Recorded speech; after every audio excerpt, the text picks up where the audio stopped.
This is Jordan Grace, and you're listening to the Social Suplex Podcast Network. BWB, this is One Nation Radio. You better get it right. Rich Latta, James Boyd came to give them life. The Blackest Wrestling Podcast has come to kick all ass and drop it 6 feet if they kicking trash. Word, let me welcome y'all to something different. And if you dig it, man, you should let some friends listen. We be getting it in, this on the regular dude. Ravish and flow, but this shit rude. See, James don't rap, so I had to break it down. The whole network, man, we coming for the crown. Raps in the columns, I keep them both covered. Making the beats too, so the listeners can bump it. Hit us with the rating, yeah, I'm saying it's a 5. Before you hit it, talk, bob your head side to side. It's One Nation Radio, and this is the beginning. It's Rich, and I'm here with James. It's time to listen to One Nation. We got to unleash the power of the pyramid. This is Mike Sempervive from WrestlingObserver.com. Check me out on Wrestling Observer Live every day. And also check out your boys, Rich and James, on One Nation Radio. Hi, this is Kenny Omega. We're listening to One Nation Radio. Check it out, guys. These guys know what's up. Big Kenny Omega fans, and that's all that counts to me. Goodbye and good night. Bang. Ladies and gentlemen, welcome to this week's edition of One Nation Radio. I'm James Boyd, and here with me I have Rich Latta. What's going on, man? Not much, man. Just been playing Grand Theft Auto 5 online and being a overall deviant and, having fun. Just been streaming and, last week, I think it was, I just started watching all these T Grizzly GTA videos and also YBN Almighty J. Fucking hilarious. I think T Grizzly ran into Anthony Davis one time on the GTA 5 and basically just they go around just fucking shit up essentially. And okay, yeah, it's like the T Grizzly online videos are fucking hilarious. All right. Yeah, it's actually funny because over this weekend I actually was talking to my brother Daniel for probably an hour and a half about a bunch of different things. He's big into gaming, and he was talking about how trash the video game industry is as far as the quality of video game because of how high stakes it is and how high the graphic quality is. It takes 7 years to get a really good game off the ground. So if you do something as storyline driven and is going to have a direct sequel, it's probably going to take about half a decade or more to get another one off the ground if it's not something like Spider-Man where you have Manhattan and then you do the Miles Morales Spider-Man is basically all you do is just update some shit, tweak a few things, and then you just put the different version of this person, you put a different model in for mocap. So and he was talking about dude, because I haven't had a system since PlayStation 2. And he had mentioned yeah, man, I don't know if you know this, James, but GTA 5 has been the best video game for the last 3 generations of consoles. And I was like, are you serious? And he was yes. They put out GTA 5 on PlayStation 3 or whatever, and was doing the online, and they've been supporting new online updates ever since, and it's out on PlayStation 5 right now, I believe. Right.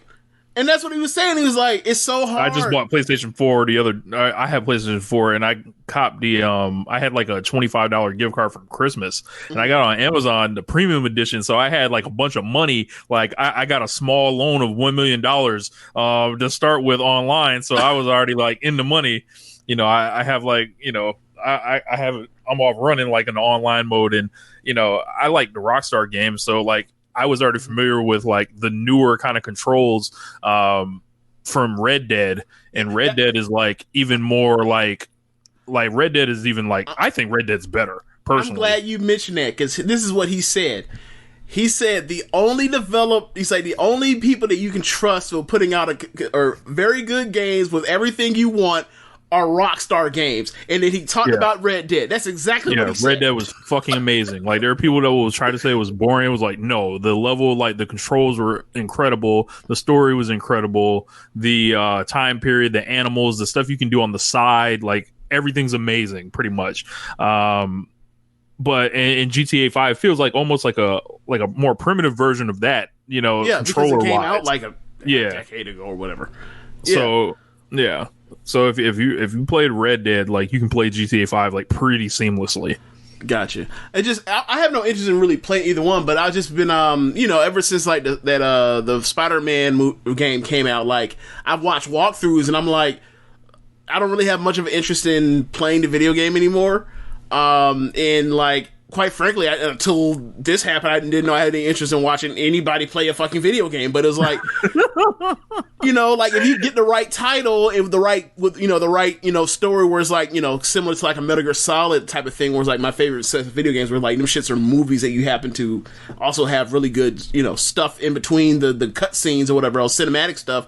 Then like it can work for you. So it's like, my favorite sets of video games from PlayStation up have been the Metal Gears, and then it was like I stopped playing games, and then then this is right up my alley. If it's not like if I'm not playing a video game, I don't have a system. So that's how I got hooked up on watching like Scooter Gaming or the Rad Brad.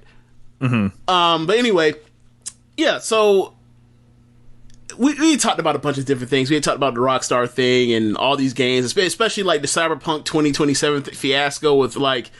He was like, if you have that on a console, I don't know what the fuck you're doing. That's what he said to me. He's like, the only way that shit's gonna work out for you is if you have a high level PC to run all the, bad programming they've done on that. And I was like, well, if this is so highly anticipated on itself, why didn't it get time? And he explained it's like, this industry is so screwed up or whatever. Who that's beside the point. Well, I'll talk more about it off air, but yeah, man. President Trump has been impeached for a second time. Hey, this is the last One Nation Radio of the Trump era. Cool. Like, whatever. It's been a fucking nightmare. It's been a nightmare. Wow. That was a long 4 years. Ass 4 years. Yeah, especially when like it's real long 4 years. 8. This last year has been 5 years, so Yeah, it about evens out. Yeah. Like never has a one-term president felt like they've been there for 3 terms. In the way that the way that Trump has. Yeah, man. It's crazy. It's deserved, obviously. This is taken off of what we talked about last week with the Capitol riot, and there's now even crazier stories about the Capitol riot, just as how dangerous it was, how close people there was to being like, worse than, 4 or 5 deaths. 1 minute, Mike Pence isn't secured yet, and then a minute later, the mob comes through. The last line of defense between getting to some of the congressmen and women, are literally like 4 people in a hallway. Like it's, in some cases, a single police. Yeah. It's wild. We now are reporting in rumblings that this may have been a fucking inside job. Absolutely disappointing. Throw them under the jail. Lock him up. I mean, that's kind of the way this is going to go.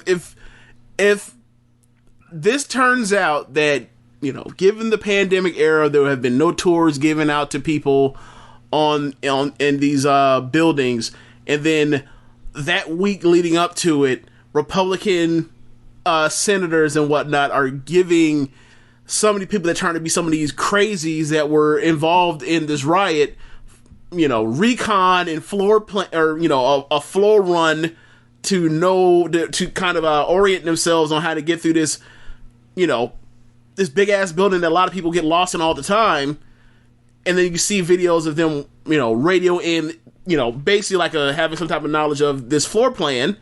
Then yeah, people need to get locked the fuck up. It's crazy. It's crazy. Yeah,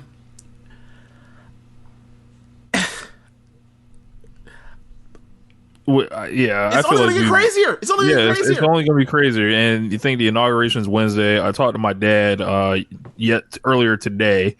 My dad lives in Washington, D.C. He's not planning to go out very much. He's anticipating, some bullshit happening.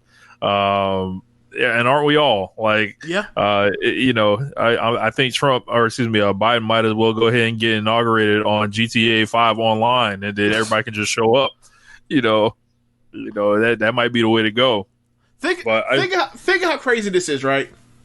First black president, his inauguration day, 2008, and we all thought, don't leave out that fucking truck. Do not leave out that fucking truck, right? Yeah. Or at least, not everybody, but a lot of people thought, like, don't leave out that fucking truck. It'll end up being like Eddie Murphy on Delirious making a joke about, if Jesse Jackson won the presidency and him doing speeches while dodging like he's Barry Sanders, right? Yep. That has to be a concern if you're Joe Biden. Yeah. Given all the idiots that are coming to into DC. Video screen, bitch. I'll be coming out there on the Jerry World television. Like, I'll wheel that shit right out there and be like, yeah, I'm here inside the White House. Yeah. And you just, and look, even if you're scared of something like that, or if you've been grabbed and say that it's such a security risk, you still have the whole thing of saying, look, it's a pandemic. I understand that we're going to do this like I think the same number of people have as a State of the Union thing. You could be like, we ain't even going to do that. We could do this we could do this in like in or by the Rose Garden or whatever else and call it a day. Or we could do this like on the Senate floor. I don't want to. We're not going to do this out in the open, or in some situation that I can't secure and have shooters to cover me for shooters. You know what I'm saying? That sort of thing. Yes. It's wild. Even though I think it's already going to happen, but I'm like, they're so crazy. They'll find a way, and all these people are trained and ex-military, or not all of them, but so many of them are. Yeah. Some of them are fake military out there. Yeah. Paramilitary and paramilitias. So I just want to say this, like, about Trump. He was impeached twice. Mm-hmm. He lost the popular vote twice. Yep. Lost both the House and the Senate for his party in his only term. You said he lost the House. Remember when he said you're going to do so much winning? You're going to get Mm-hmm. Like, you're going to get tired of all the winning and everything else. But all of this shown is that this grifter is an ultimate loser. Yeah. So yeah, and as he's can't wait to see him fly off. And as he's the no longer the president, there will be proceedings to make sure that he can never run for office again. Yep. After this, so yeah, there's that. Let's do the right thing, senators and Congress people. Let's go ahead and secure that. Let's do the right thing. They're trying to get their own people knocked off, Rich. Yeah, it's my job. All right, so fun times. That was the biggest, biggest international and national news of last week, or since we've done the show. It's Martin Luther King Day. Yeah, it is Martin Luther King Day, which makes it even funnier given some of the people that every year. People that are involved around the Republican Party, the Trump administration, people that have exposed themselves as bigots and flat out capitalists, and they do the Dr. King quotes and just like, you wouldn't have rocked him if he was still here. Like, at all. One trend that I've liked in recent times that has come of Dr. King Day is like the discovery of all these color photographs and color videos, like stuff that like you didn't always see, like, because they like to make it seem like it was so long ago, but like people was like, my grandmother's is like alive. My grandma was born in 1942. Like, she was like 26 years old when Dr. King got shot. Like, well, I mean, let's do this. He died in 68, right? He got assassinated in 68, right? Yeah. All right, my mom was born in 65. My mom was born in 61, so you know it's what I'm saying? Like, nah. So, like, for me, it's like, I get what you're saying because black and white does do that to you, but yeah, you're right. You're absolutely right. You're absolutely right. So like seeing them in color, it's like, man, like you're seeing them in regular clothes, like almost like, you know, I saw him in a jean jacket today. I was like, I've never seen this before. So like whoever, you know, keeps finding all these pictures, keep uncovering them because I love seeing them. So yeah, it's crazy to think about as far as, you know, Dr. King and Dr. King's assassination and what happened last week on the Capitol, or 2 weeks ago, or whatever, the 6th, I think. Yeah, January 6th on the Capitol. And think of, like, how all the ways these are all tied together, and just like, wow, like, you think of what America claims itself to be, or when people say, you know, that this isn't us and that sort of stuff, and, you know, obviously you roll your eyes, you're like, no, you idiot, of course it is us. Like, look at the history. It's been us. You know, and then you see, and then you think, like, well, you know, that's not necessarily what they mean. It's more of an aspirational thing of saying, like, we should know better, trying to shame us into acting right, or, you know, and everything. And it's like, I get that, but it's just, it's crazy to think of, like, this is supposed to be a liberal democracy, and you think of the people that have been in power and in charge of this liberal democracy for before the country's existence, and this country has never, even it is only in its words is it ever really even tried to be a liberal democracy, except for like the last 50 years. And like you think of how that ties together with like last 50 years, it also is like King's death as well is tied into that, right? With, you know, the different civil rights acts that were passed in the 60s, and you're just like, wow. Like, think of the lives lost, think of the lives wrecked, think of all of that stuff to uphold these sorts of things. And they're even like white supremacy is toxic to white people.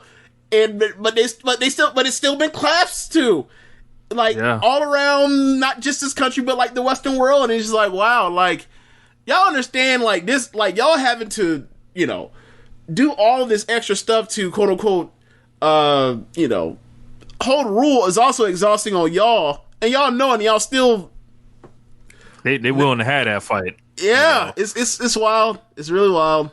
Like, I'm sorry, like, you know, people that like are looking, you know, listen to this, man, and be like, yo, how can we help? And like, how can, you know, is there any hope? Like, nah, ain't no hope. Like, it's pretty.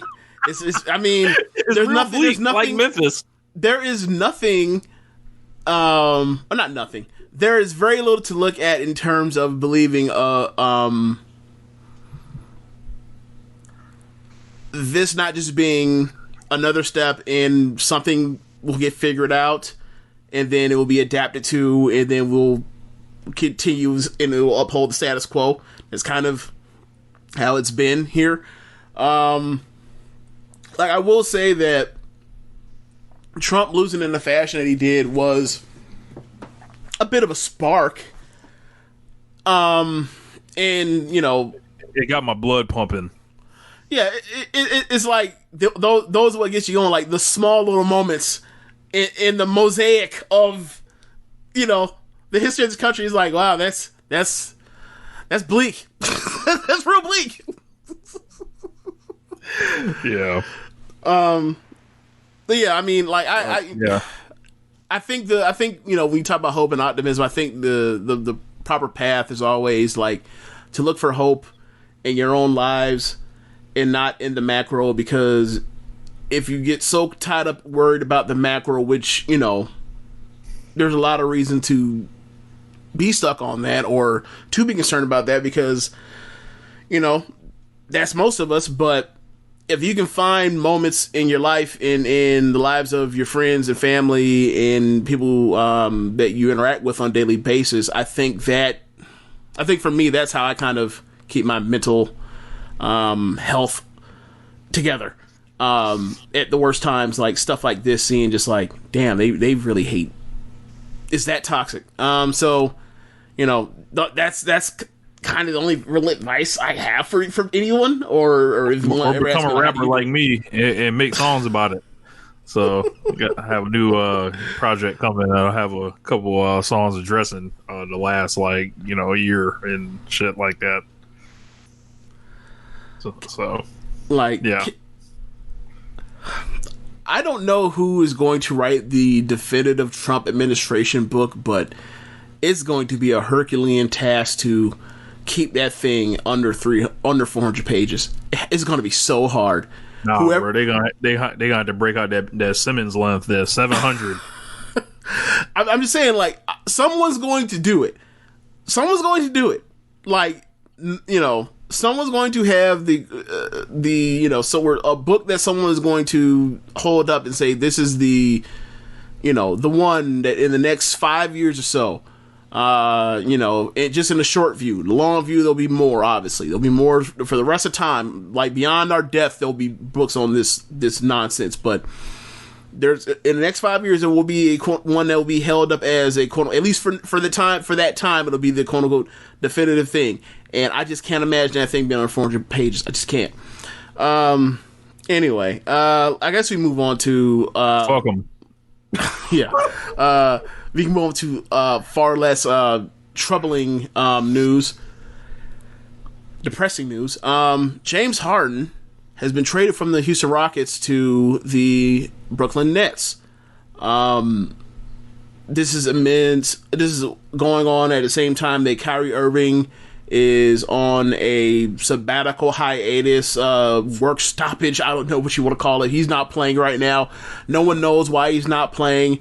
I'm not really that concerned why he's not playing. These games are January games, and word sounds like they expect him back. So if they expect him back, Kevin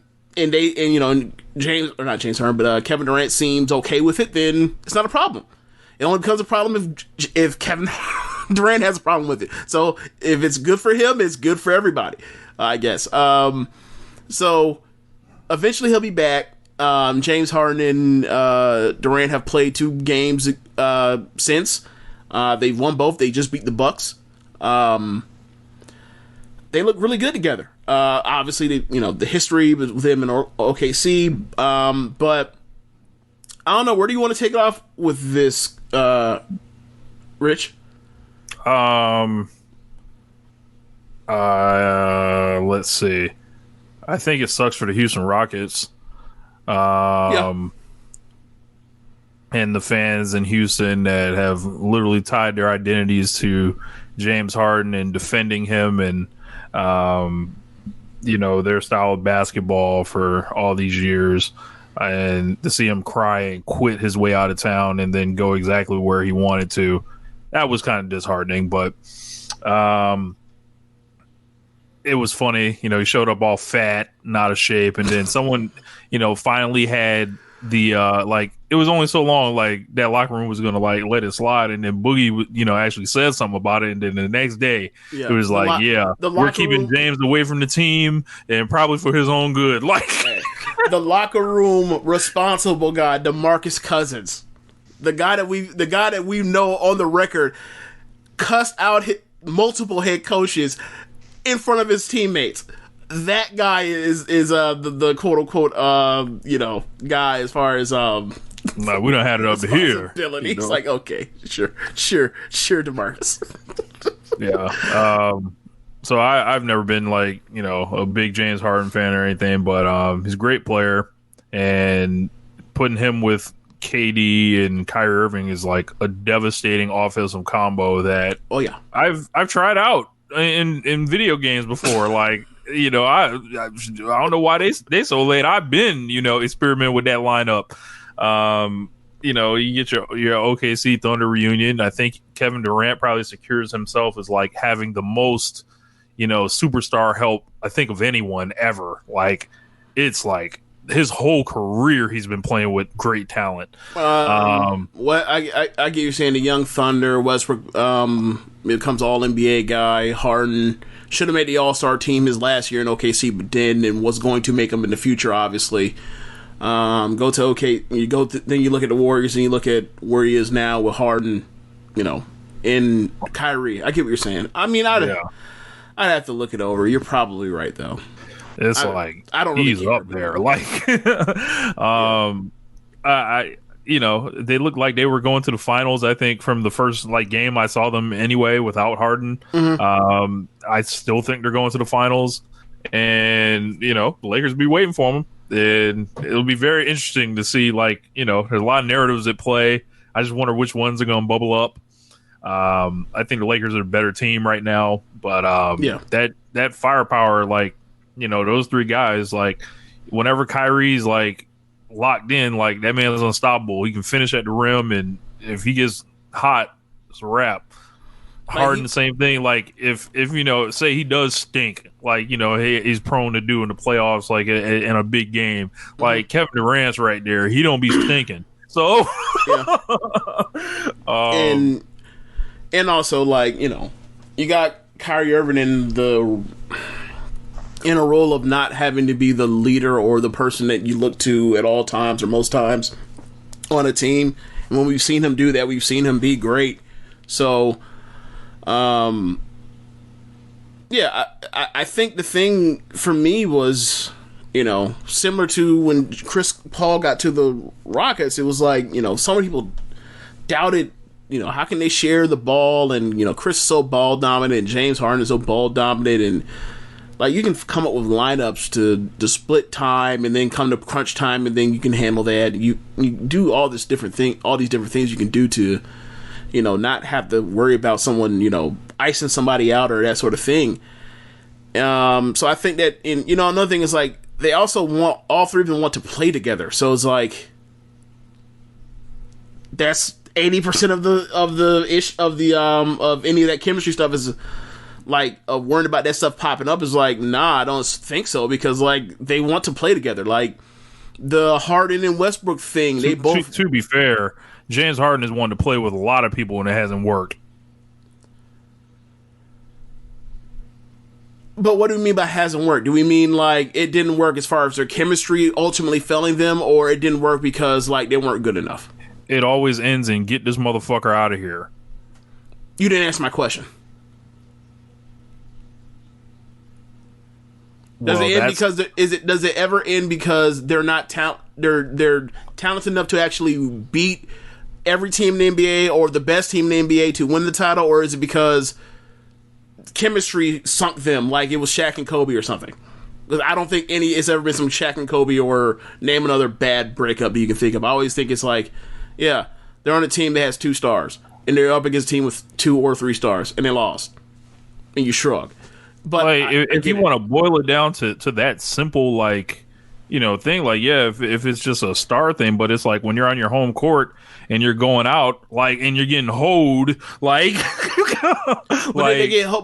did they get hoed because Chris Paul and I can't even say Chris Paul because Chris Paul tore his hamstring, but did they get hoed because James Harden and Dwight Howard didn't get along, or did they get hoed because because James Harden had a bad game and he went out when their best player had a bad game? I don't think it could be James Harden is a choker and a bad chemistry guy, and the guy that he had bad chemistry is a guy that everybody hates even more than James Harden. It's damn, everything is James Harden's fault when it goes wrong. Everything and I'm not saying yes, when you play bad and you get sent out, yes, it is your fault. I'm not saying he should be absolved of that. What I'm saying is it's hard for me to fathom people saying that that guy is.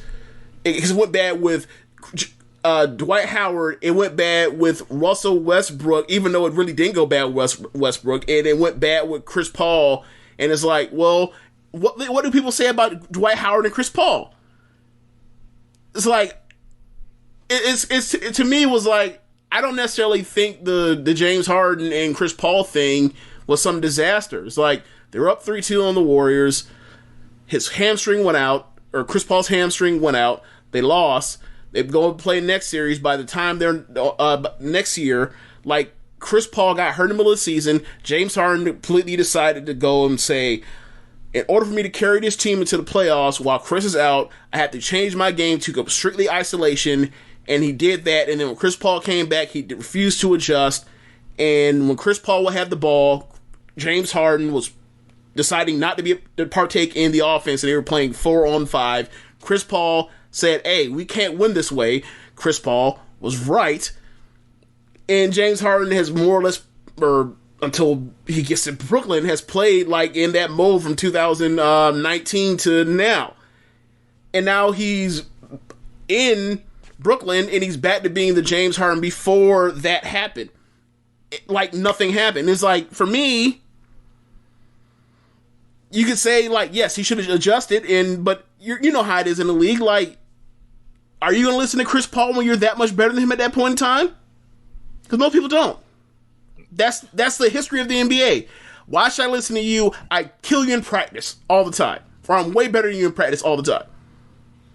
And, like, if you want to say, you know, James Harden's commitment level or whatever else, because of all the strip clubs or his physique at times, whatever else, have at it. I got nothing on y'all for that, because it's there. It's obvious, right? We always talk about players burning the candle on both ends. That's, you know, we talk about Iverson. We talk about Michael Jordan retiring 3 times, right? So, like, for me, just like, that dude, in this situation, like, I feel like this covers his shortcomings. Like, are you worried about him shooting a team out of a big situation when, like, if he misses a bunch of shots, they'll just take the ball out of his hand and give it to Kevin Durant or Kyrie? Like, I feel like that takes up a lot of the thing. And that's the same thing with the Chris Paul thing, why I thought they was going to work, which it did for the most part, was that it's like, Harden is trying to either farm fouls, take threes, or get to the hoop. He doesn't want to take any mid-range. You put him with Chris Paul will take all the mid-range you got. And it was a perfect marriage until the man's hamstring went out. And, you know, now he's on a team where it's like, all right, late game situations, Durant can handle that.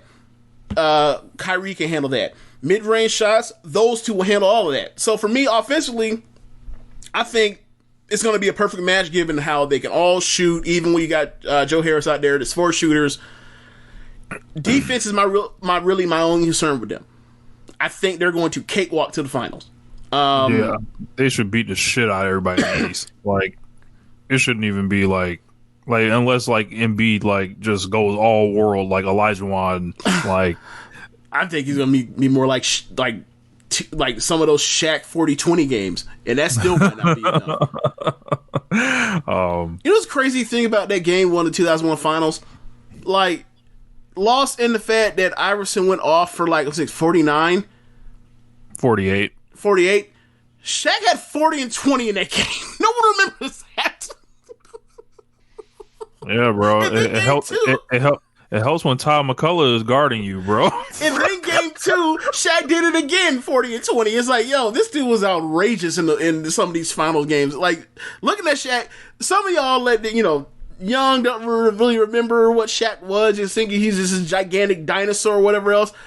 I want you to just go to Basketball Reference, look through some of those finals game logs, and be like, oh my god, he almost had a quadruple double in the finals. Like, he was outrageous. But yeah. Anyway, I think we're staring down Lakers and Nets. I think that's really what we're talking about. We're staring down Lakers and Nets. Right now, obviously, the Lakers are a better team. Like, I think they're so good that, like, they're not even playing hard. I actually watched them on, I think it was Friday. They're not actually playing hard, and they're still beating teams by double digits. It's kind of crazy. LeBron is playing low minutes, and because he's playing low minutes, he's playing with high energy. And, like, I think he's probably the front runner for MVP as of this moment, given the record and the numbers, but whatever else. Obviously, it's early. Like, some of the stuff will shake out. Like, I think someone will emerge out of, in the next coming months that'll supplant LeBron if he doesn't, run his minutes up eventually. But yeah, I just I don't know who's going to win. I think the series will be going 7. I need to see Kyrie with them for like a month to kind of get an idea of like where I would go for who will win in 7 between those two. I think it's imperative for the Lakers, not imperative, but I think it will be important for the Lakers if they ever potentially could get fans for the finals. to get the best record in the league. So it comes down to Game 7. You have fans there, and then you can watch that. But it's gonna be fun. It's gonna be fun. Like the Lakers have the best defense in the league so far this year, while not playing hard, which is like, I don't know how you do that. How do you have the best defense in the league while you're not playing hard? Defense is predicated on playing hard. But yeah, I think they have, given the way they play, I think they have like 2 or 3, maybe even 2 or maybe even 3 years left as far as how high they can crank this shit up when it comes down to it. So, given the kind of potential and ceiling the Nets have offensively, I think this could be. I thought I never was going to be able to see something that looked like the 2017 finals, but we might see it again. I thought I was never seeing that again. That's crazy. Yeah. Yeah. So, I guess, yeah. Should we talk about the concern for the fans of teams in small markets? Houston's the fourth biggest city in the country. But should we worried about teams having superstars and them leaving, or can we just be okay because teams get rid of players all the fucking time? Oh no, I'd rather it's weird, the tactics that I feel like are happening, like how people force themselves off teams, in the middle of contracts, and just, all right, if there are no contracts, it's like, this is just a mercenary league, and I like that a whole lot less. I don't care. I've always seen it as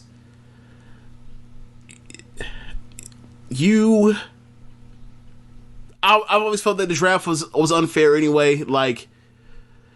That stuff. If your argument is how else we're going to distribute this talent, then make a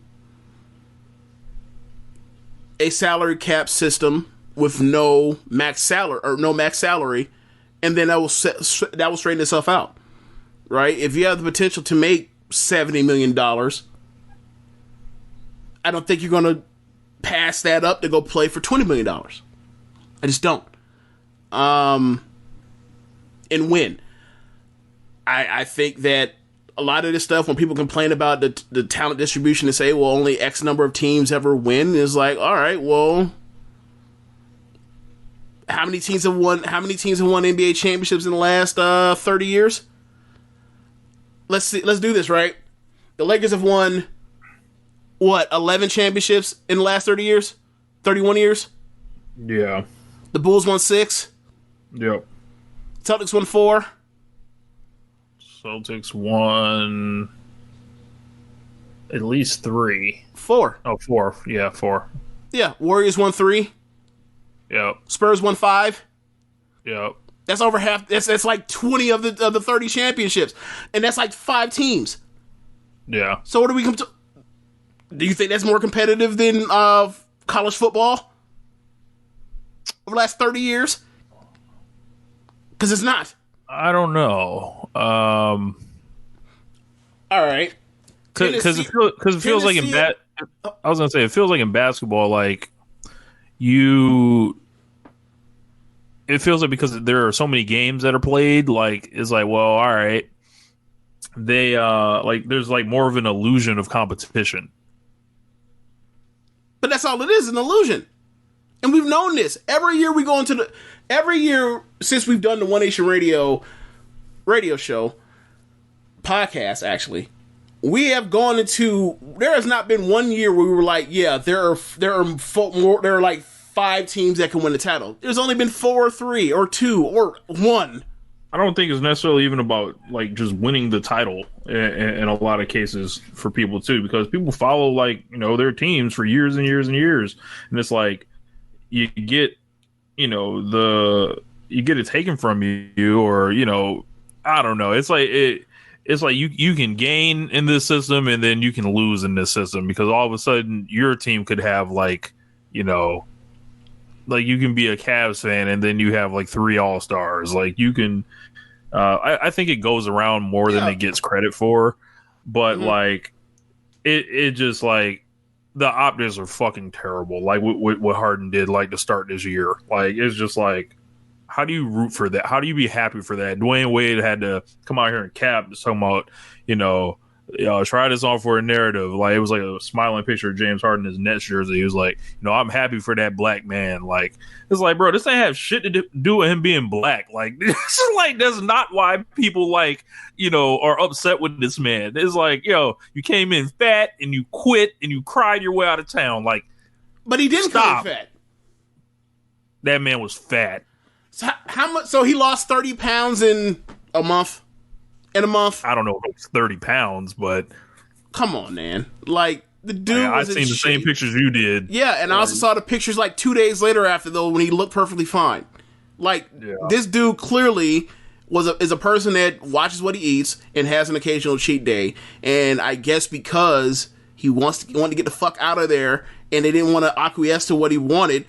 And I can almost guarantee that, like, over these years when Maury was still there, he had a guarantee that if shit ever went left, he can get out of there. And then, like, Fertitta didn't want to hold up to it. And, like, that, like, we're not even getting into the part where, like, Fertitta's, like, one of the worst owners in the sport, even though, like, whatever. Like, but, he's so bad that they gave James Harden everything he ever wanted. So... Remember, Fertitta was not there. Remember, Fertitta bought that team in the last couple of years. He wasn't. I can't remember who the old owners were. Can't remember who the old. I don't remember who they are. But yeah, Fertitta bought that. He bought the team when he had no actual money to really buy them. Like, so. Bro. Yeah, so like you notice, like you could get Ben Simmons, and he's like, nah, I'd rather have Victor Oladipo, whose contract ends next year. He's slashing pay. Anyway, yeah, I just for me, is like, I don't really see the Harden stuff as somehow some unbelievable, or not unbelievable, like something egregious compared to the other things we've seen people do to get the fuck out of there. Like we saw, it's just the latest grew up one. With Vince Carter. You know what I'm saying?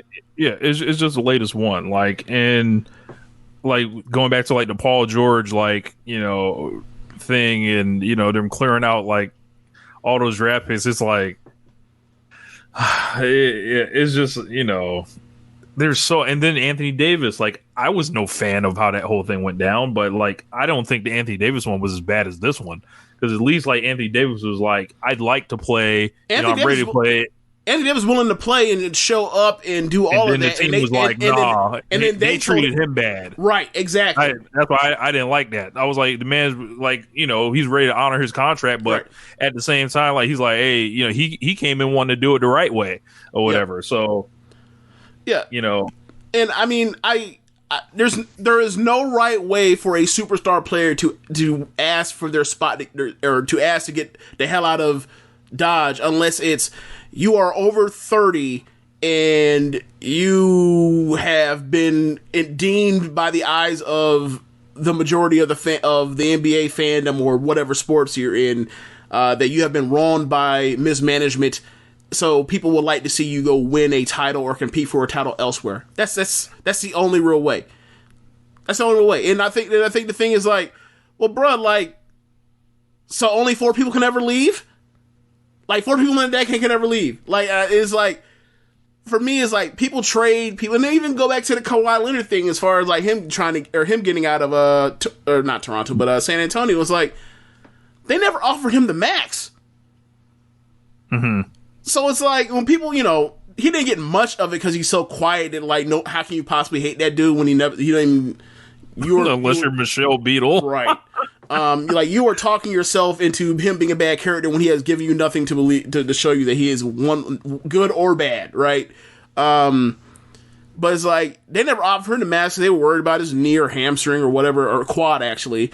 And then like he was like, all right, well, I want to go somewhere where I can get the max deal. / I'm tired of being here, and like y'all are gonna be sorry when like Manu and Parker, like finally wash up, get me out of here. And then they, he obviously said he wanted to go to the Lakers or the Clippers, and they said, fuck you, you're going to Toronto. He won a title, then he still went to the Clippers. So So for me, it's like all these things, you know, even the Paul George thing back in Indiana. Like I know you were talking when you talked the picture, you were talking about you're talking from OKC to the Clippers, but like the reason why he ended up leaving is like the Pacers didn't want to pay him, you know, max money. They were like, yeah, you know, you're at the not the fringe, but like you are that second tier, third tier elite player in the NBA. We don't really want to pay you, and it's like, all right, well, trade me.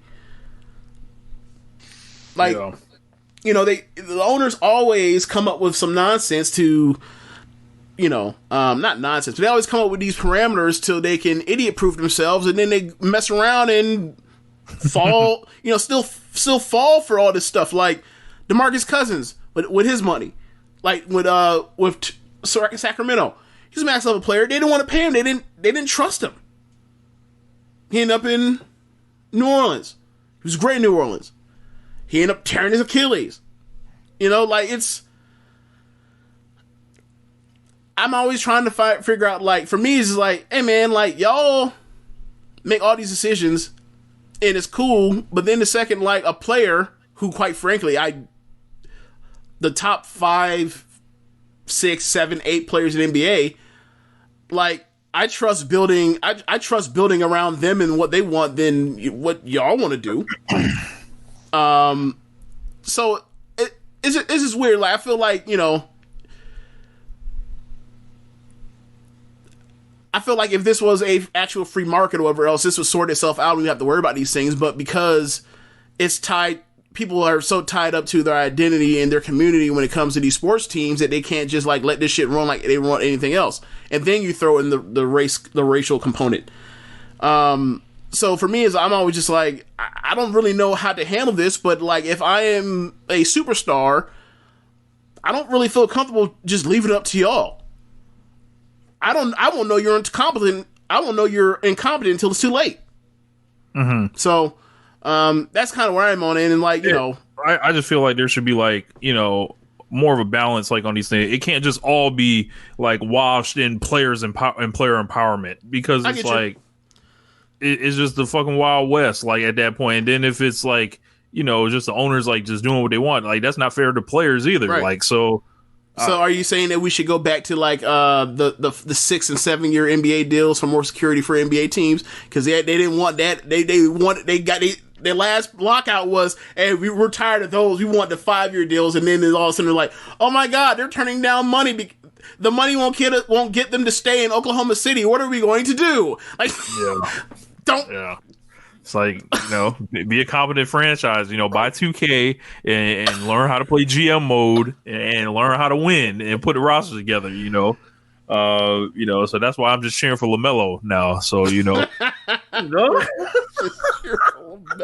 Can you imagine?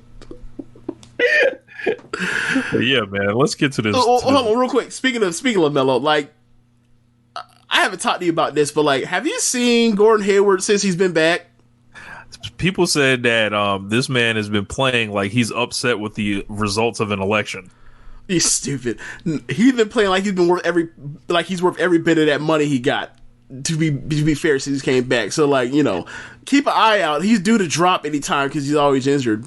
Given ever since the second point on the Celtics jersey, he's always been injured. But yeah, I'm glad that, like, you know, he's playing well, because he's like, I've always liked this game. That contract looked terrible, bitch. Like, I'm not saying it's not, like, because my whole thing isn't whether or not he can play up to it. Because like when he could play, yeah, he could play up to it, but I don't trust him to stay healthy. Right? Like, that's one of those contracts where it's like, you know, you give Chris Paul the max 2 years ago. It's like, you know what this means, right? You know, he's going to miss like 6 weeks of every season. When it comes to this, like with Hayward, it was even worse. But you know what this comes with, and like if you're willing to pay that fine, I wouldn't have done it if it was my team. But like, you know, for some reason, people love that dude a lot. Like Jordan really loved him. Like, remember he when he hit restricted free agency, they gave him an offer sheet that got that Utah matched. So it's like, this is a thing where like he's fucking wanted Gordon Hayward for years now, and he finally got him. I'm like, good luck with that, buddy. Good luck with that. But they're doing well so far. LaMelo, I think he's going to be good regardless of regardless of if he ever makes shots. But I hope he makes shots. He could be like really good. He could be like an all-star if he starts making shots. Yeah. Anyway, let's get to the pro wrestling. Why we're here. So what do we have in rest? Oh, Hard to Kill. I watched the main event. It was actually pretty good. Okay. Good Brothers and Kenny and against Moose. Moose, Chris Sabin, and Rich Swann. And I gotta say, I was very impressed with Moose. I know we're not allowed to. Guns? So Alex Shelley had to pull out of the match at the last minute. Like, it was kind of undisclosed reason. So I don't know if it was a medical thing. He also works in the medical field, so I don't know. Like, he put a video out. I didn't watch it. Gotcha. But the match essentially got rebuilt around like impressive Moose spots, and Moose is a big, impressive athlete. And I know you're not really supposed to like Moose because he, has a long reputation. But for this match, like, every time he was in with Kenny was awesome. I want to see a Kenny versus Moose match. Rich Swann, we know Rich Swann's a good wrestler. Mm-hmm. I feel like there's something missing. Like, as being a world champion, like, I don't see him on that level. The work with him and Kenny was good. Whenever they do their match, it's going to be probably awesome. Kenny actually beat him with the one-winged angel. No bullshit. It took a magic killer and a one-winged angel to put him down. And the next pay-per-view, Rebellion, it has like Kenny Omega's logo in it on the thing, so we can assume that Kenny will probably be challenging for the Impact title after that. I probably would have went like 4 stars, 4.25 on the match. It was pretty good, and it looked like it was really fun. And Moose was the star of the match. Okay, that's cool. Was there anything else you caught from that pay-per-view? No. Actually, if I hadn't have been so caught up on trying to catch up with all the Wednesday stuff today, I would have checked that out. I probably would have went to check out the Perazo Taya match. There was also an X Division triple threat too. I would probably want to look that one up too. Also, as well. Matt Cardona, Impact. Oh. All right. Well, if he's there, good for him. I don't have to watch him, so that is for 8-Bit Suplex to do. So God bless him. But yeah, I guess I'll check out the Omega match because that's really what I was going to. That's the reason why I ended up getting a copy of it in the first place. But yeah, I guess we can move on to Dynamite. Yeah, man. So this is night 2, New Year's Smash. Not as good as night 1. Yeah, not as good as night 1. I did like it though. A lot of stuff on the show, like, it was pretty cool. Like, they moved stuff forward. Open, we had Pac and Eddie Kingston. This was an interesting match, to say the least, because it's weird. Like, Eddie Kingston, like, I don't know what it is, but like, seeing Pac as a babyface with him is fucking hilarious, because like, I haven't seen Pac as a babyface for so long, and now that he's a babyface again, it's interesting. But he's a babyface while still doing all most of the stuff that like he does while he's a heel, like, yeah. And he's so much smaller than Kingston, and Kingston is just. He's wrecking Kingston. Like, he just mushing this man with front kicks over and over and pump kicks, and like, he just beat the shit out of Kingston. Like, he just beat him to death. I don't know what you want to do, a run through in the match, but I just felt like he took like 80% of the match, 75% of the match. He fought them up. They did do some chops. Yes, chop sequence with Kingston. Like, and Eddie Kingston throws like some of the best chops out there. They look good. Yeah. Looks like there's a lot of force behind them. Pac gave him the top rope enziguri and the superplex. Pac also locked on he gave him the black arrow for the win, and then put on the brutalizer until Butcher and Blade ran out, and then they all squared off, and Lance Archer's music hit. Lance and then Jake came out, and they had some words for each other, so I don't know where that's going, but it's like, maybe Pac versus Lance. I'd love to see that. Yeah, that'd be cool. We had Miro against Chuck Taylor. This was actually all right. It was very short. He defeated Chuck Taylor, and Chuck has to be his butler until Penelope Ford and Kip Sabian's wedding, which we had like beach break, I believe. Miro beat some more ass, so he still hasn't lost. So what's he like 5-0, 6-0? 6 or 7, I think. Yeah. I was surprised by how much offense Chuck Taylor got in. This match could have been done a lot quicker. Obviously, you got to give Chuck Taylor something, but he was all over Miro. Miro was selling around for him a lot, and I'm just like, I don't know. It's such a departure from what we know of Miro and how he got over in WWE. That it's almost like it's disconcerting for me. Like, I'm not saying necessarily it's bad, but it's still jarring to see this dude sell for someone on the level of Chucky Taylor. It's like, he should be fucking murdering this dude, but, whatever. We'll see what happens with the slave thing. Yeah. Yeah. So he's going to be a slave, Orange Cassidy, powerless to do anything about it, and I think this is going to lead to an Orange Cassidy Miro match, which will be very interesting, to say the least. And I'm not necessarily even talking about the quality of wrestling. It's just like the styles, the approach to the match, what the finish is. Lots of questions there. Is he going to risk his freedom for his friend's freedom? I don't think that's going to be. Like, if you want to do it funny, like, you gotta have like if you're Miro, you gotta make Chuck Taylor start like costing Orange Cassidy matches and shit to fuck with them. Go in there and hit your finish on That's them. exactly what we need. What? Screw job finishes or screwy finishes and Orange Cassidy matches. That's exactly what we need. We'll see. So up next we had Matt Hardy and Private Party. They were interviewed after they signed with Matt Hardy as their manager. Matt Hardy was going to speak first, but Private Party was still excited about Hardy's, being their manager, until Quinn complained about Hardy taking a larger chunk of their earnings than they thought. So they called Matt a money-grabbing carny. Hardy also said that Private Party was nothing before him. He demanded that they listen to him from now on. So, this is pretty funny. Like, they so originally it was supposed to be 15% each, and then it like got to like 30%, and I think it has jumped to since 50% of Private Party's earnings are going to Matt Hardy. So They may as well have signed with Birdman. If that's what, like, what the fuck? Like, at least for Birdman, like, you can stay at the crib. Look, you can pretty much drive through and take any car off the lot if you want. There are less restrictive Death Row Records contracts.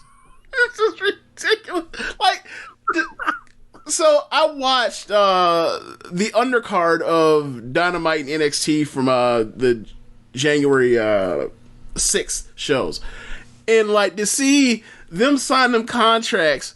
And you talked about this last week, but to see them sign them contracts with Snoop sitting right the fuck there and just like, yeah, go ahead and sign them. Like, damn, Snoop, you ain't gonna look out for these black men. you know what the fuck's going on with these kind of contracts. Damn. It was wild, man. It's like these. Like, obviously, I know what they're doing. They're eventually going to, kick the shit out of Matt Hardy. And Matt Hardy is, like, now this... Here's funny, like, Don Callis shows up, and then Matt Hardy becomes Don Callis. Amazing. Like, I don't know when they're going to interact, if they're actually, like, on the tut together, and we just don't know yet. Like, is he the other invisible hand? Is he the left invisible hand? And Callis is the right invisible hand? See, I don't think Hardy has the sway that Callis does. Like, but then again, you never know. Bro, you saying you don't know if he has a sway. However, he's out here taking like nearly $1,000 out of the Young Bucks wallets, taking money right out of their pockets, literally. And then he got a group of dudes giving half their money away, and they haven't beaten the shit out of him. Some tells me he got more sway than you giving him credit for having. Imagine being like the level of a private party and you got to give up half. Come on, man. Like, booking fee. Look, I'm surprised that a chair leg has not been ripped off the chair to beat this man with.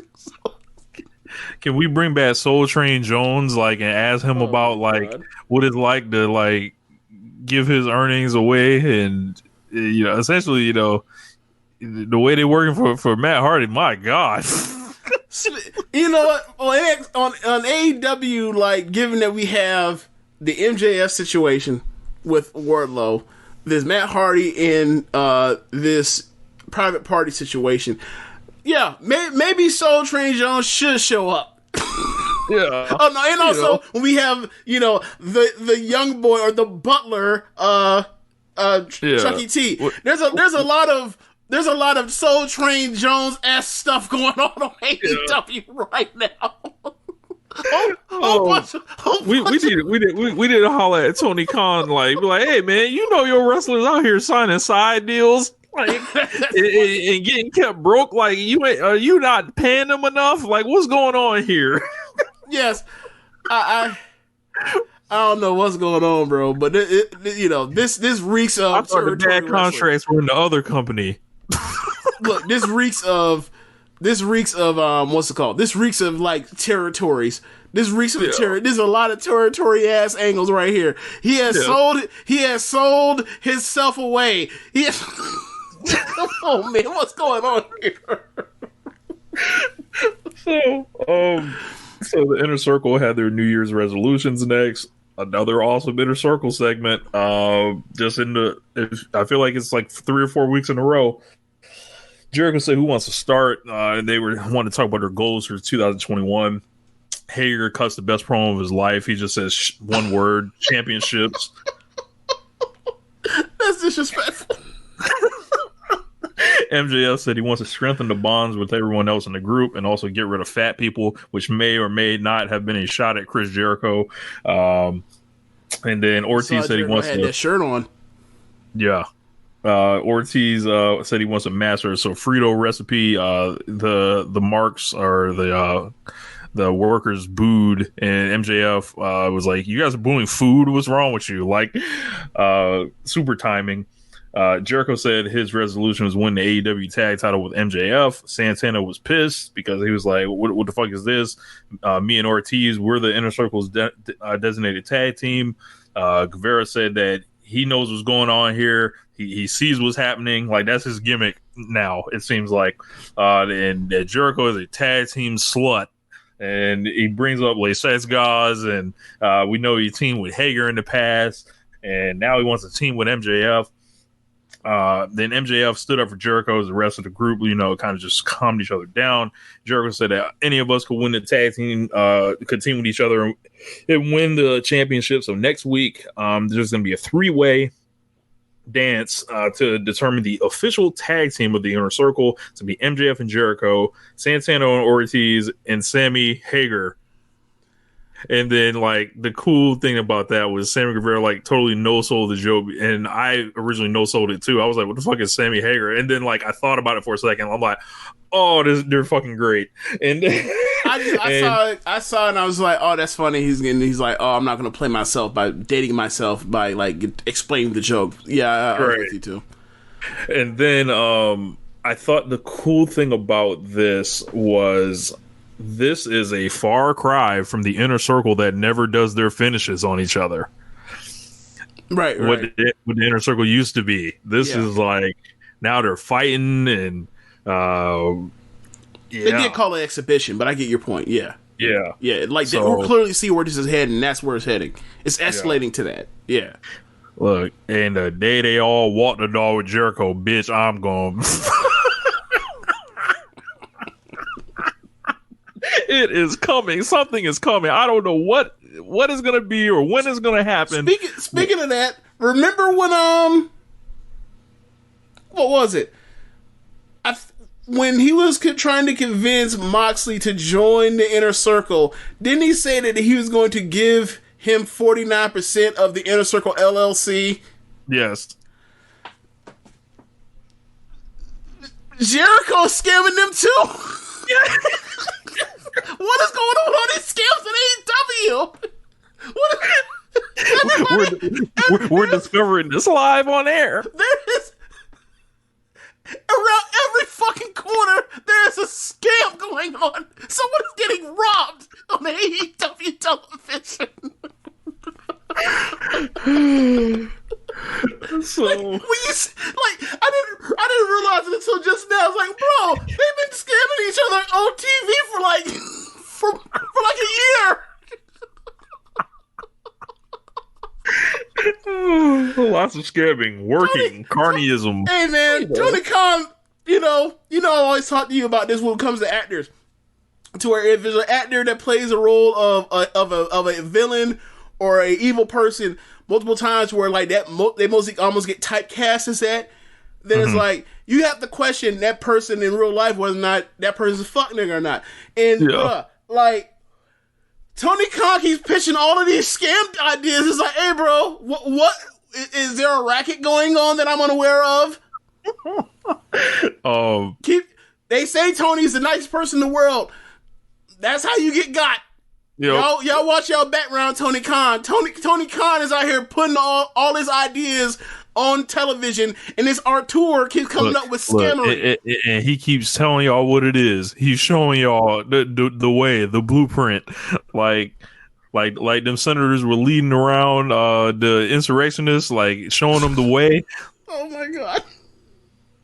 Tony is trying to show y'all we are about this scam life. Y'all be careful. Any y'all ever get around Tony Khan, be careful. Never let your guard down. You know, even if he's nice to you, which he probably will be. That's how he gets you. So up next, the Dark Order, a cult, was...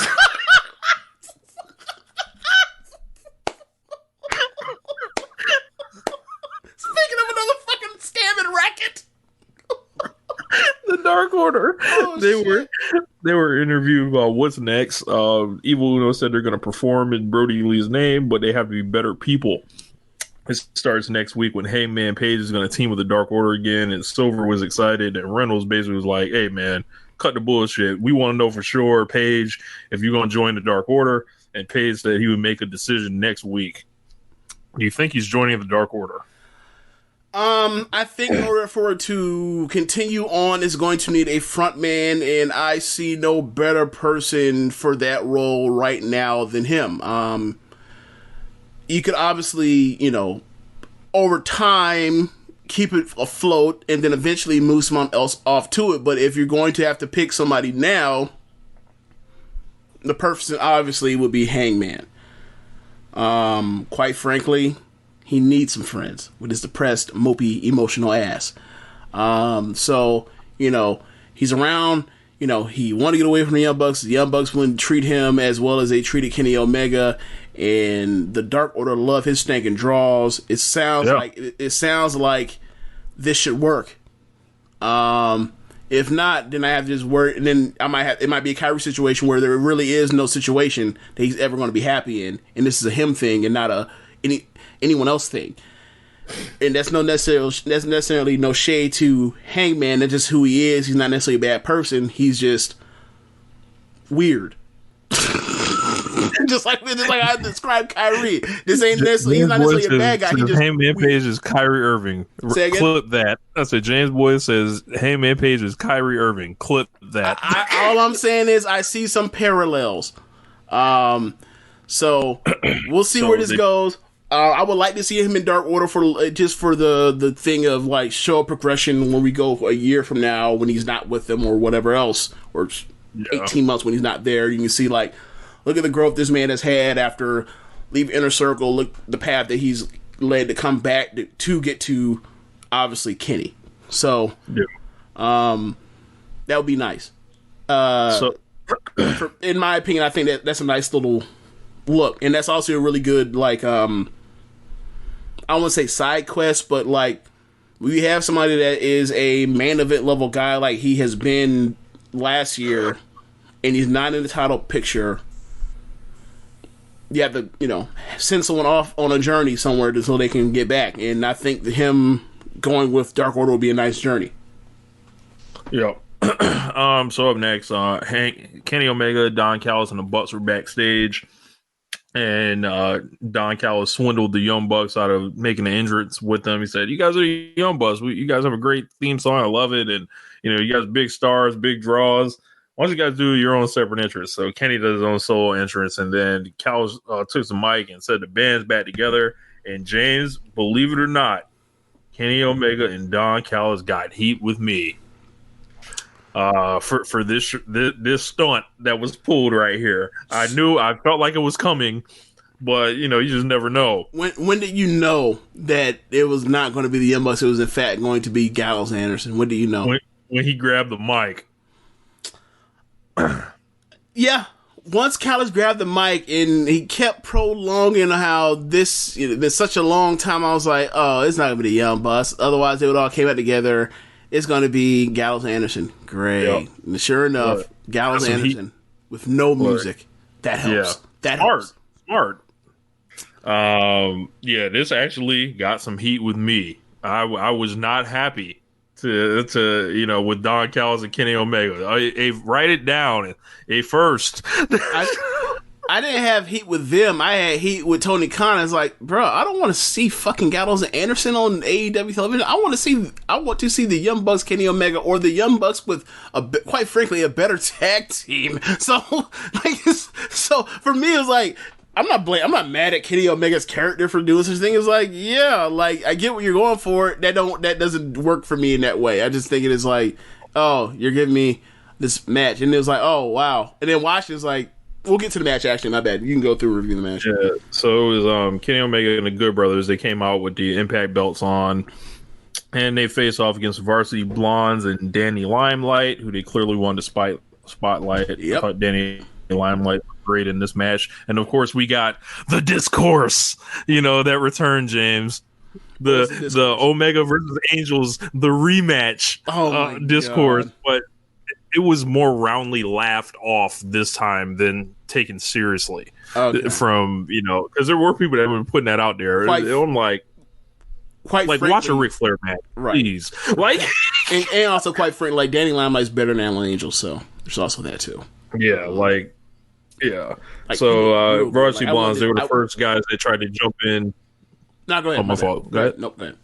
I was going to say, Varsity Blondes were the first guys that tried to jump them last week, so it makes sense they got the match here. And this was just, just a beat down of three young guys after, they hung in for a while. And, Kenny ended up, Kenny gave a bunch of V-triggers in the match. And the Good Brothers went for gun stun. Anderson gave him the spine buster, and they hit the Magic Killer for 3. And this was kind of a way to build up their pay-per-view match. I didn't think you liked this match, right? It's not that I didn't hate it or anything. I just thought, like, of all the Kenny Omega matches I remember ever seeing, like, this is the worst one I ever seen. And it wasn't his fault at all. So it's like Danny Limelight was the second best wrestler in the thing, or maybe the best wrestler that night in the thing. It wasn't his fault. It's just like I think they're trying to. I think he's going to sign with AEW. So yeah, he's he's really good. Also, something that Swerve actually pointed out to me: all the Puerto Ricans shoot at the screen. And Limelight does as well. It's fucking hilarious. Think about it. Santana, right? Diamante, right? Evilise, right? So this ain't even just a New York Puerto Rican thing. This is all of the Puerto Rican diaspora. Okay, yes. All right, fair enough. Shooting at the screen, it's just hilarious. Diamante's from Miami, right? Yes. Yeah, and she got bullet holes on her shit too. Yeah, letting you know. There was a scam that was going to take place, but guess not. So Cal was ran the scam, by bringing the Good Brothers out here. Yeah. So And is Danny Limelight? How often is he on Dark? he's been on Dark regularly for about the past 2 months. Does he ever get wins? He just started getting wins. Okay. So after that, we got an awesome fucking brawl. Probably like, one of my favorite things about AEW. Like this whole segment, like with the 6-man and then the brawl that came after, I was very fired up. Loved like the whole presentation of it. John Moxley's music played. He ran in, but he was outnumbered. He whooped that ass because he seems to think he can fight all three of these dudes for whatever reason. Then the Lucha Brothers ran out to even the odds, and after that, the more AEW Dark folks tried to break it up. But Moxley hit a tope on a pile. And the Young Bucks came out to try to calm Moxley down, and then like I was saying this, and I was like, man, it's so rare that we've seen like Moxley interact with like the Young Bucks. Like it was like, man, big stars are in the ring, like facing off together. And then the Lucha Bros were there with them, and it's old country beef with the Bucks. It's on site anytime with the Bucks and Lucha Brothers. Hit them with the super kicks. And then Callis and Omega slinked away, and Omega wanted to come, kind of help, but Callis was like, "Nah, man, come on back." Yeah. So wild brawl, awesome. Like there, it looks like they set up a couple things. Probably Moxley and Kenny are going to do another match. Maybe Bucks and Lucha Brothers. Remember, they are 1-1 in AEW, so you can pick that right the fuck back up. Yeah. I was also thinking like it may be a trios match. Eventually you'll get a full clarity on the Young Bucks and Kenny thing. Eventually, and I think it might end up being a trios match where it's like the Young Bucks and not Ambrose, but Moxley versus like the band and Kenny.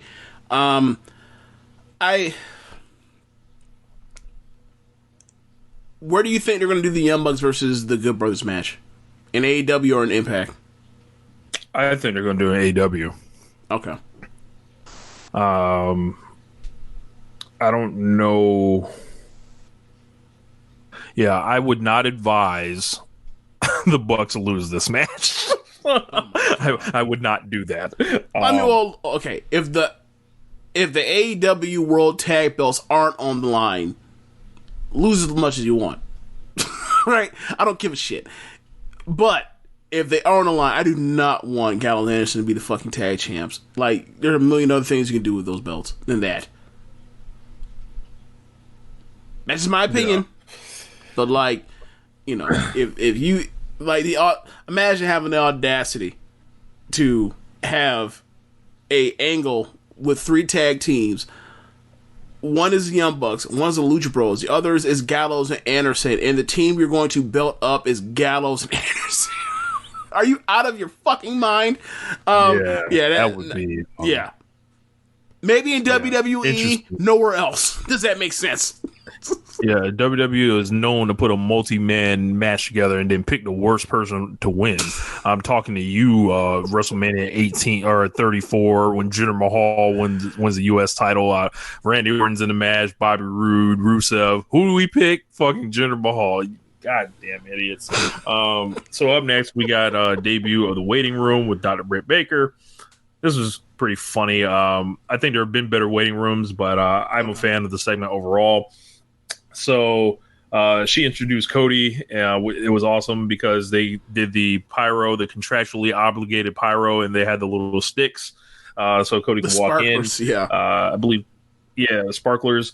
15 minutes could save you 15% or more. Is that Shakespeare? Nope, it's Geico. Yeah, that's Shakespeare from one of his unpublished works. Oh, it be not for awakening. Nay, giveth thou the berries. For 15 minutes could save you 15% or more. Nope, it's from Geico, because they help save people money. Well, I hate to break it to you, but Geico got it from Shakespeare. Geico. 15 minutes could save you 15% or more. Rebel was laughing along obnoxiously and, doing all the jokes, and Britt was just cutting everybody down because Britt's awesome. So Cody, this man shows up. What is he wearing, James? I mean, I asked y'all because I just watched it like 2 hours ago or an hour ago. I was like, yo, did he win the Masters? What the fuck is he wearing? He's wearing a green blazer. I think Dan said the same thing.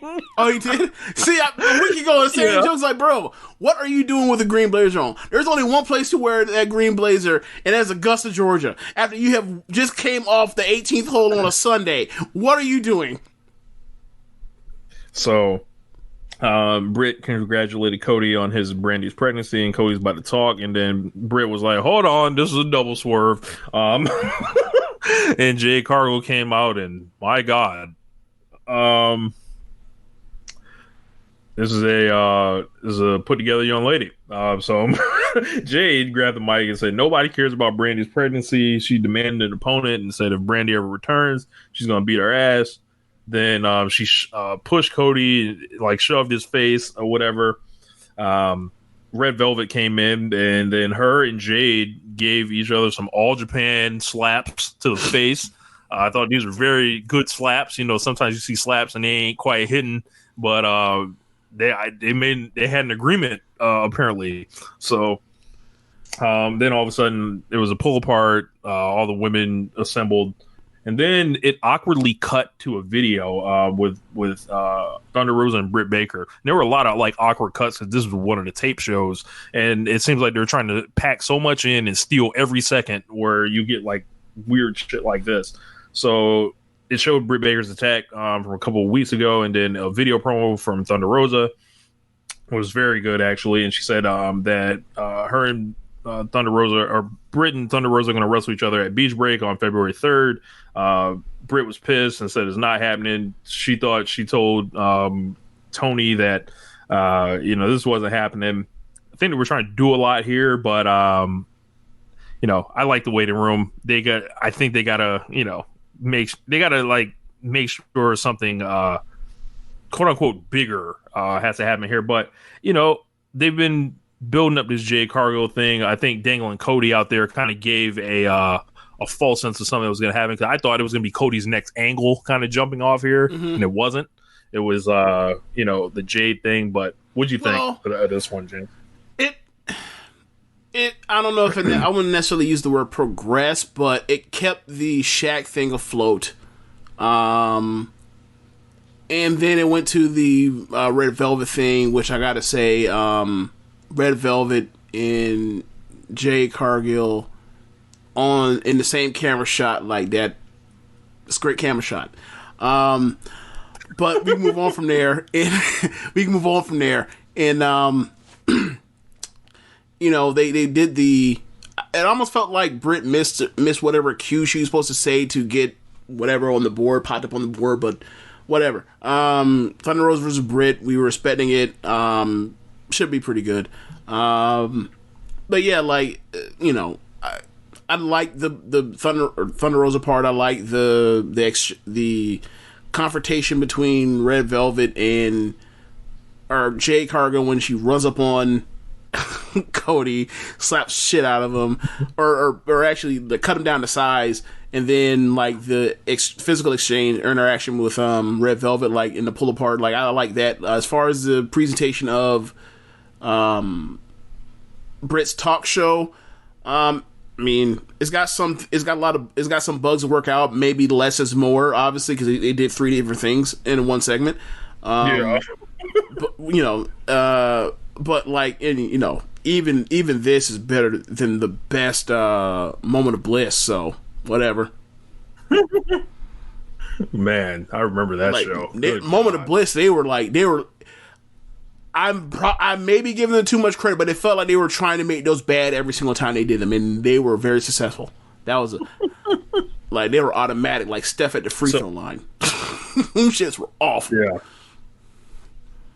So we had FTR against Jurassic Express, Jungle Boy, and Marco Stunt, and I liked this match. It was like, in an understated way, it was like just solid. FTR kicking shit out of them, and Jungle Boy, getting comebacks, and Marco, doing some of his Marco stuff that he would use the speed to try to recover, but FTR didn't do anything too crazy with him. And I was looking at this, Jungle Boy's got his new music. I want to see Jungle Boy get rolling more, but I like this match more than I like most FTR matches. Yeah, it was grown ass adults fighting scrawny, barely not teenagers. Well, like how old are Marco and Jungle Boy? Like what, 21, like 22? Yeah, I think Marco's like 22, Jungle Boy's like 24. So yeah, and they're built like they don't have. And we were just funny because we were talking about Tyler Hero on a chat the other day. It's like, you know, the thing that's so cool about him is like he's, you know, averaging 17 a game right now, and he still doesn't have an NBA body yet. Like he still has a college body. Like them two boys got their college bodies. Are they ever going to get anything but a college body? That remains to be seen. But them boys have college bodies, and you got these grown ass men abusing these two little twerps. It was fun. It was fun. It was a real fun match, and Marco, you know, got all the flips and all the dives off. It was really fun. It was really fun. Yeah. Up next, we got Serena Deeb and Ty Conti for the NWA Women's title. And the NWA Women's title does it again. Very good match here with Serena Deeb and Ty Conti. And the last couple AEW matches for Tay Conti is like, man, it seems like she's just getting better every time. Serena's like extra solid every time. And, you know, a lot of cool, they did some chain wrestling. They did some submission work. They did some cool reversals, and overall, every time Serena Deeb is on Dynamite, I like it. Yeah, solid match. I don't know what I was expecting. Probably more striking from Ty Conti. It's weird that like she is a judoka, but like Serena just at a lot of times when it came home for home was out wrestling flat out, and I mean obviously that's the point, is the veteran experience of knowing things that she doesn't know. But it's like, I also know that she's a black belt in judo, so it's like there's only so much. There's only so much like I'm going to strain my credulity on, and but it was. I mean, it was a solid match still. Yeah. Care to comment on Abaddon and Sheeta from? Oh my god, that match fucking sucked. Jesus Christ! Like it was played as a horror movie. Like it was just like the Bray Wyatt Kane stuff against the Bray Wyatt stuff, the Fiend stuff, and also like the Kane stuff against Daniel Bryan in 2014 after WrestleMania 30. It's like, yo, there's no way you can do this well. We all know this is fucking fake. You make your babyface look like a fucking moron. Yep. Like maybe there is a way to do it. Maybe it's cinematic wrestling. But it just looks hokey. Like no one can buy it. Like she's a zombie, and no one can buy that. Like she bit her 2 weeks ago or whatever else. She takes off this thing. It's clearly makeup, but it's supposed to be a wound from where she got bit. She gets dragged underneath the ring. She bites her again. She's bleeding, and then like a ref doesn't stop the match, or Abaddon doesn't win. She overcomes her after she got bit the fuck up. Like it's nah. Yeah. And then the match starts where like she whops her over the head with a kendo stick before they ever get in the ring, because they started out on the ramp. Yeah. I mean, I've seen worse wrestling matches. I don't think I've seen many lamer. I felt the same way. Like I felt the same way. I was like, yo, I thought what they were doing was straight physically, right?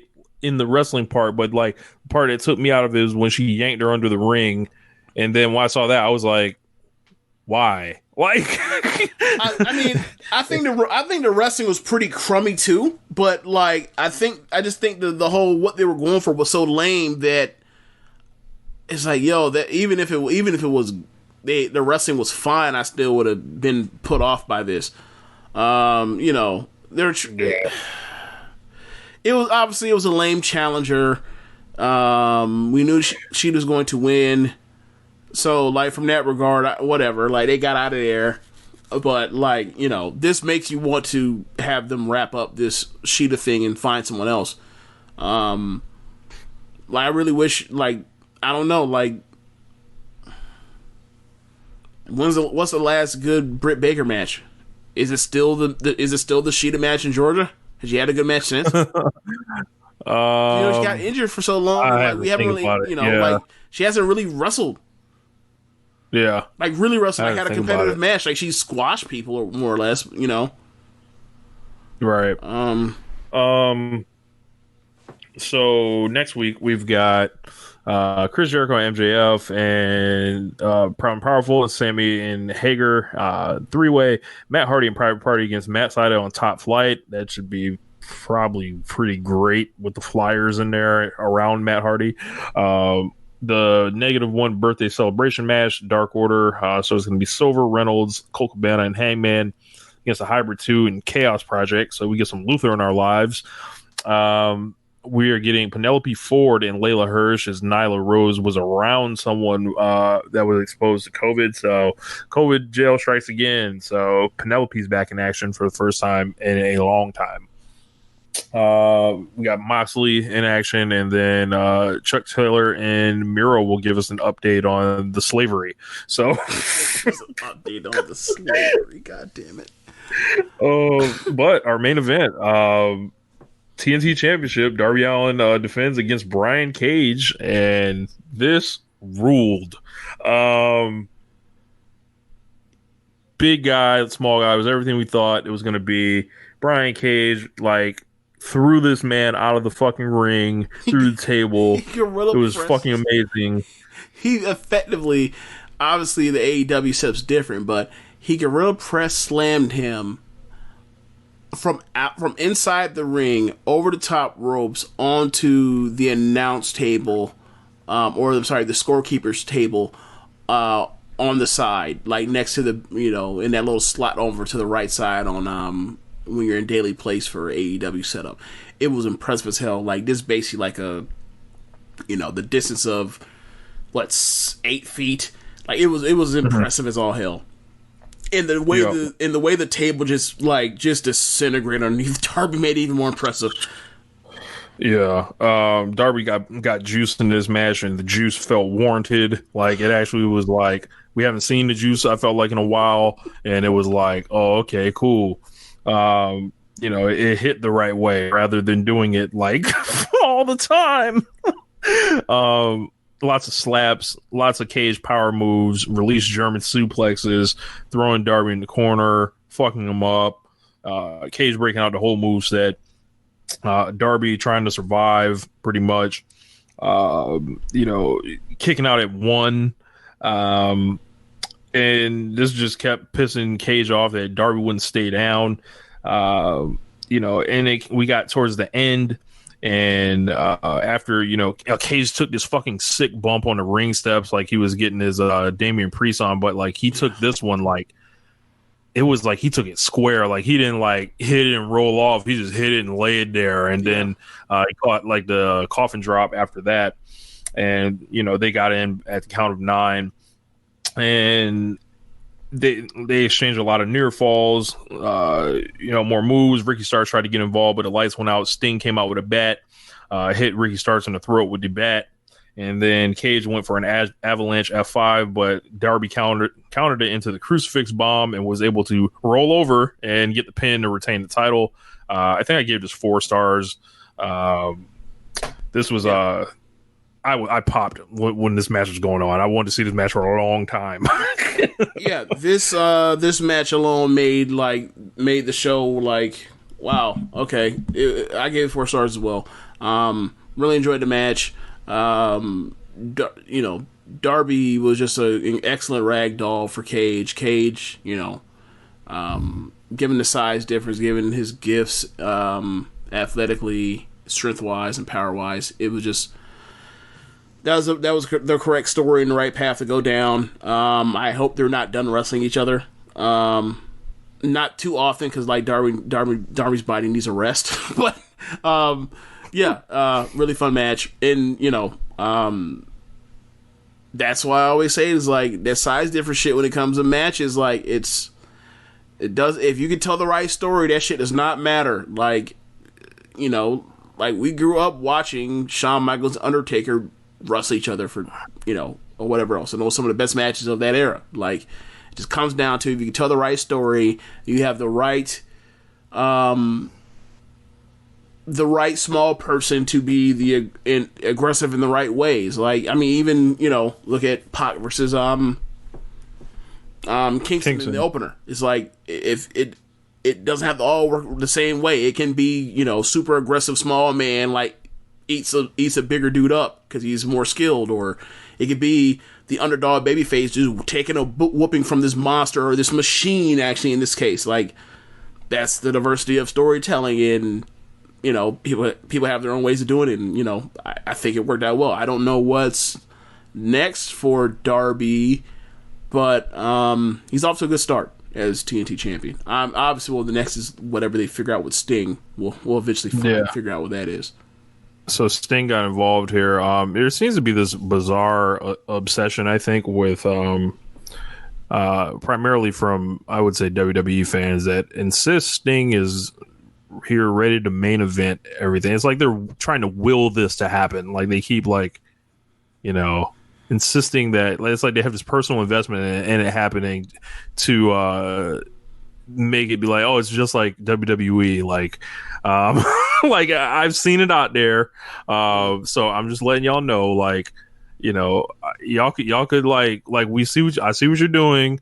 The weird obsession that you guys have with, like, trying to make it seem like it's WWE. Like, I mean, like, do what you do, but, like, I don't know. I don't think Sting's bothering anybody right now.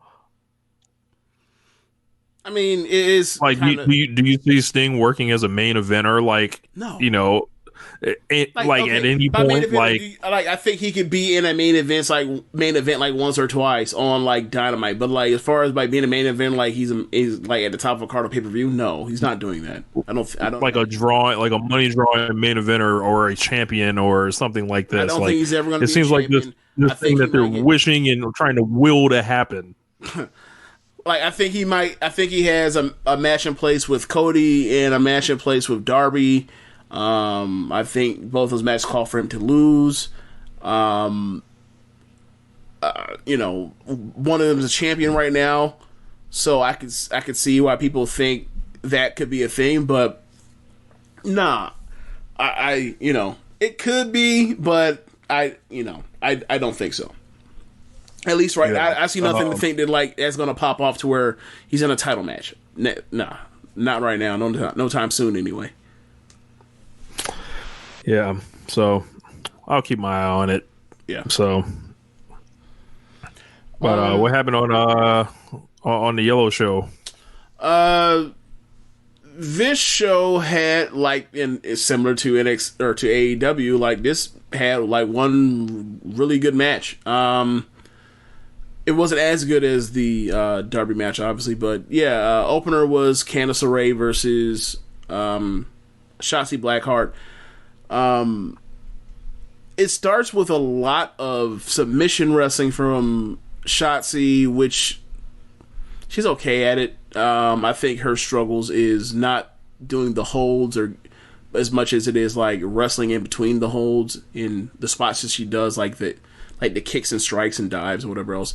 Her quote unquote moveset works is the music between the notes, and, you know, really wrestling in between that is where she struggles. And that's probably why they put her in the ring with Candice for the last, you know, few months before she broke her wrist. But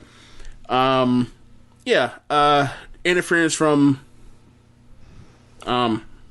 Indy Hartwell. Basically, the end of the match is Shotzi has it won. She goes to the top rope. Indy hits the apron. She knocks her off the apron.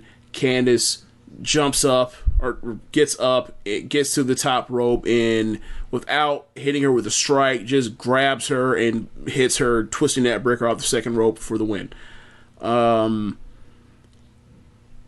It's funny that, like, Candice is a heel now, so, like, Candice is kind of in the slot that Shotzi used to occupy.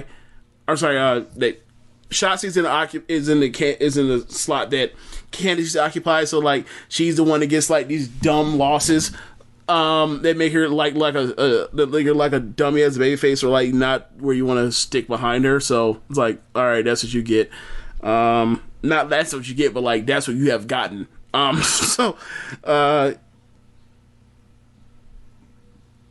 Let's see. What do we have after that? Gilbert was on Raw tonight. Gilbert. Dwayne Gill. Okay. Wow. All right. So Finn Balor comes out. He cuts a promo. Gives props to O'Reilly. Says that he proved that he wasn't just good. He was great.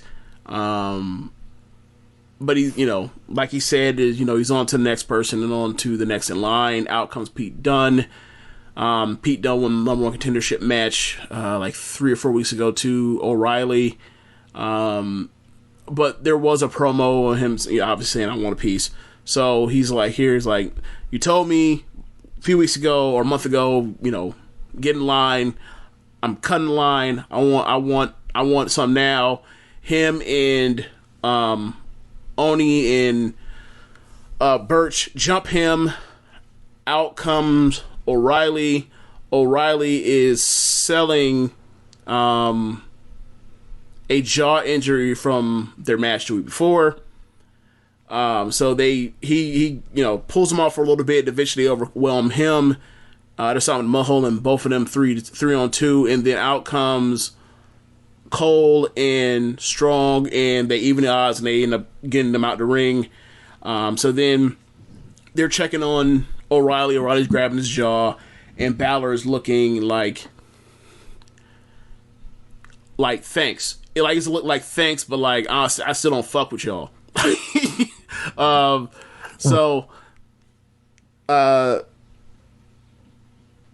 Then we end up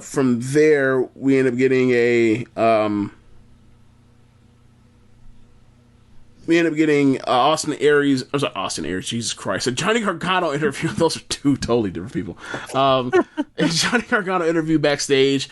Asked him about his match with Dexter Lumis upcoming on the show.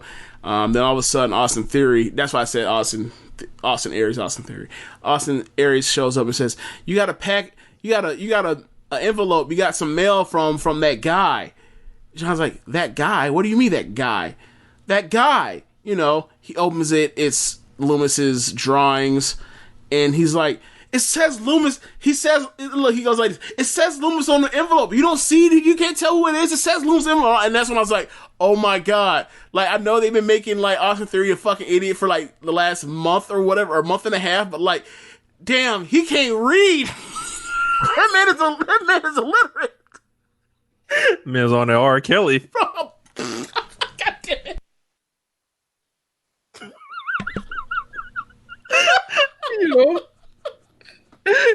That man composed from memory. Holy shit. So Johnny opens up the brown envelope, the brown envelope.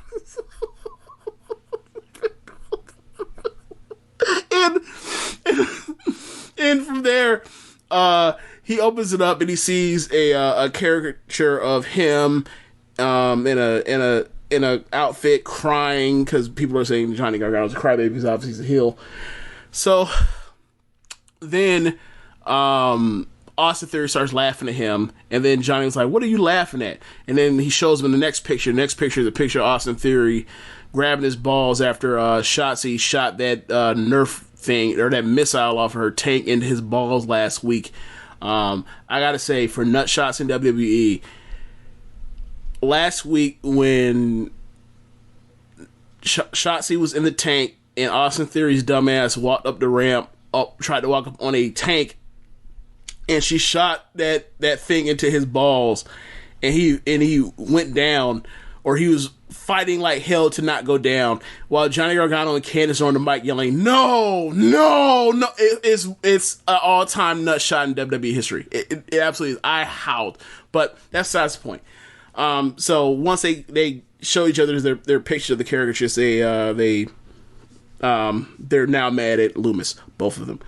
So I'm mad at Loomis. Ugh, I'm mad at Loomis every time I ever see him.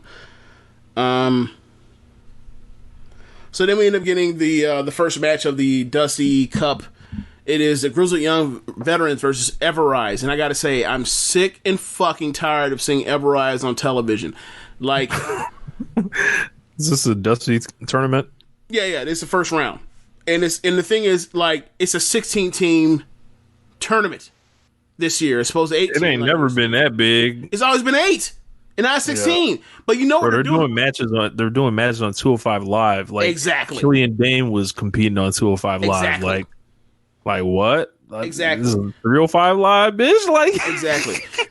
And the thing is, all of these tag teams are tag teams that, like, you know, or like Cole and Roddy, where it's like, yeah, they've tagged together, but you gotta get reacquainted with them as a tag team. Gargano and Theory, yes, they tag team once or twice before, but they're trying to get them established as a tag team for this. Haven't seen Imperium in a minute. They're debuting the Rascals from TNA, from Impact as MSK. I don't know what MSK stands for, but that's the Rascals. They put Swerve and Atlas together as a, you know, once friends but now feuding each other thing. That's like, okay, I see what's going to happen. They're fighting MSK.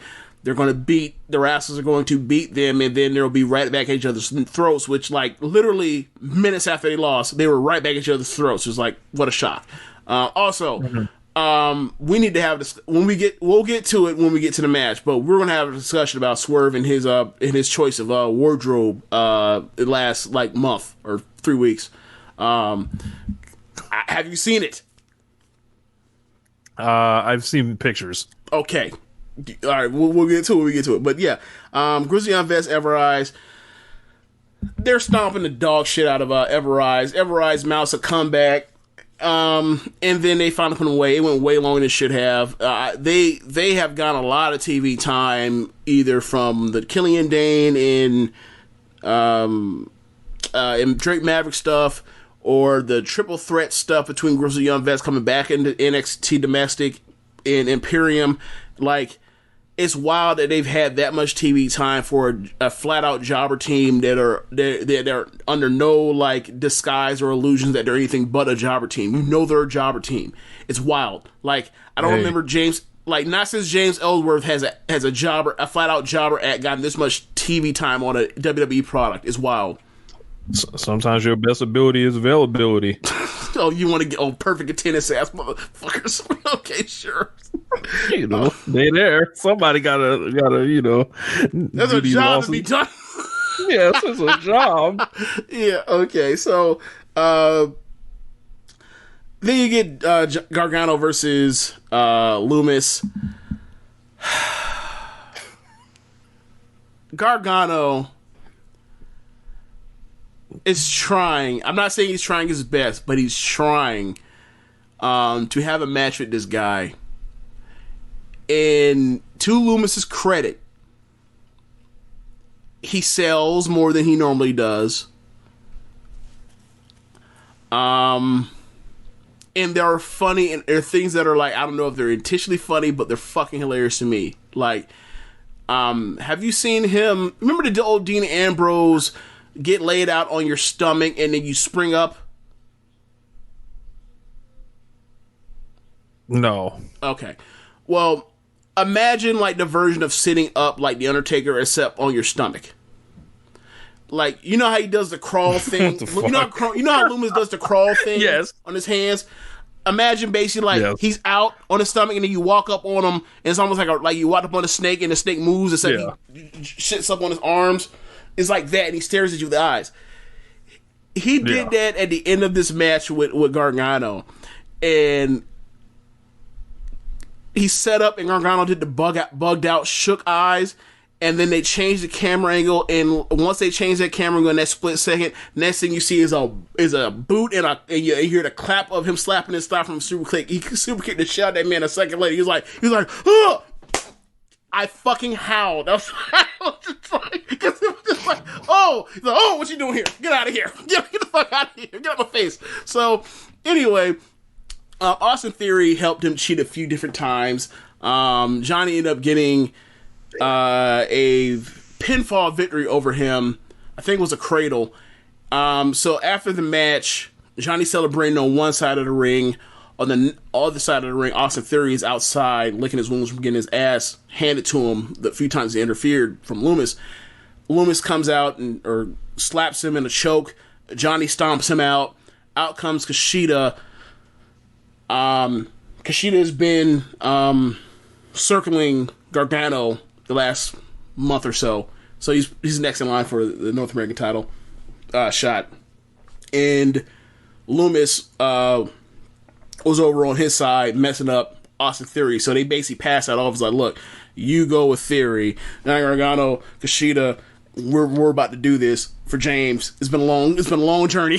We're finally about to Gargano Kushida for James. So I appreciate that, Triple H. I'm glad you're looking out for me after what the fuck this has been all year or last like year or so for NXT. So I appreciate that.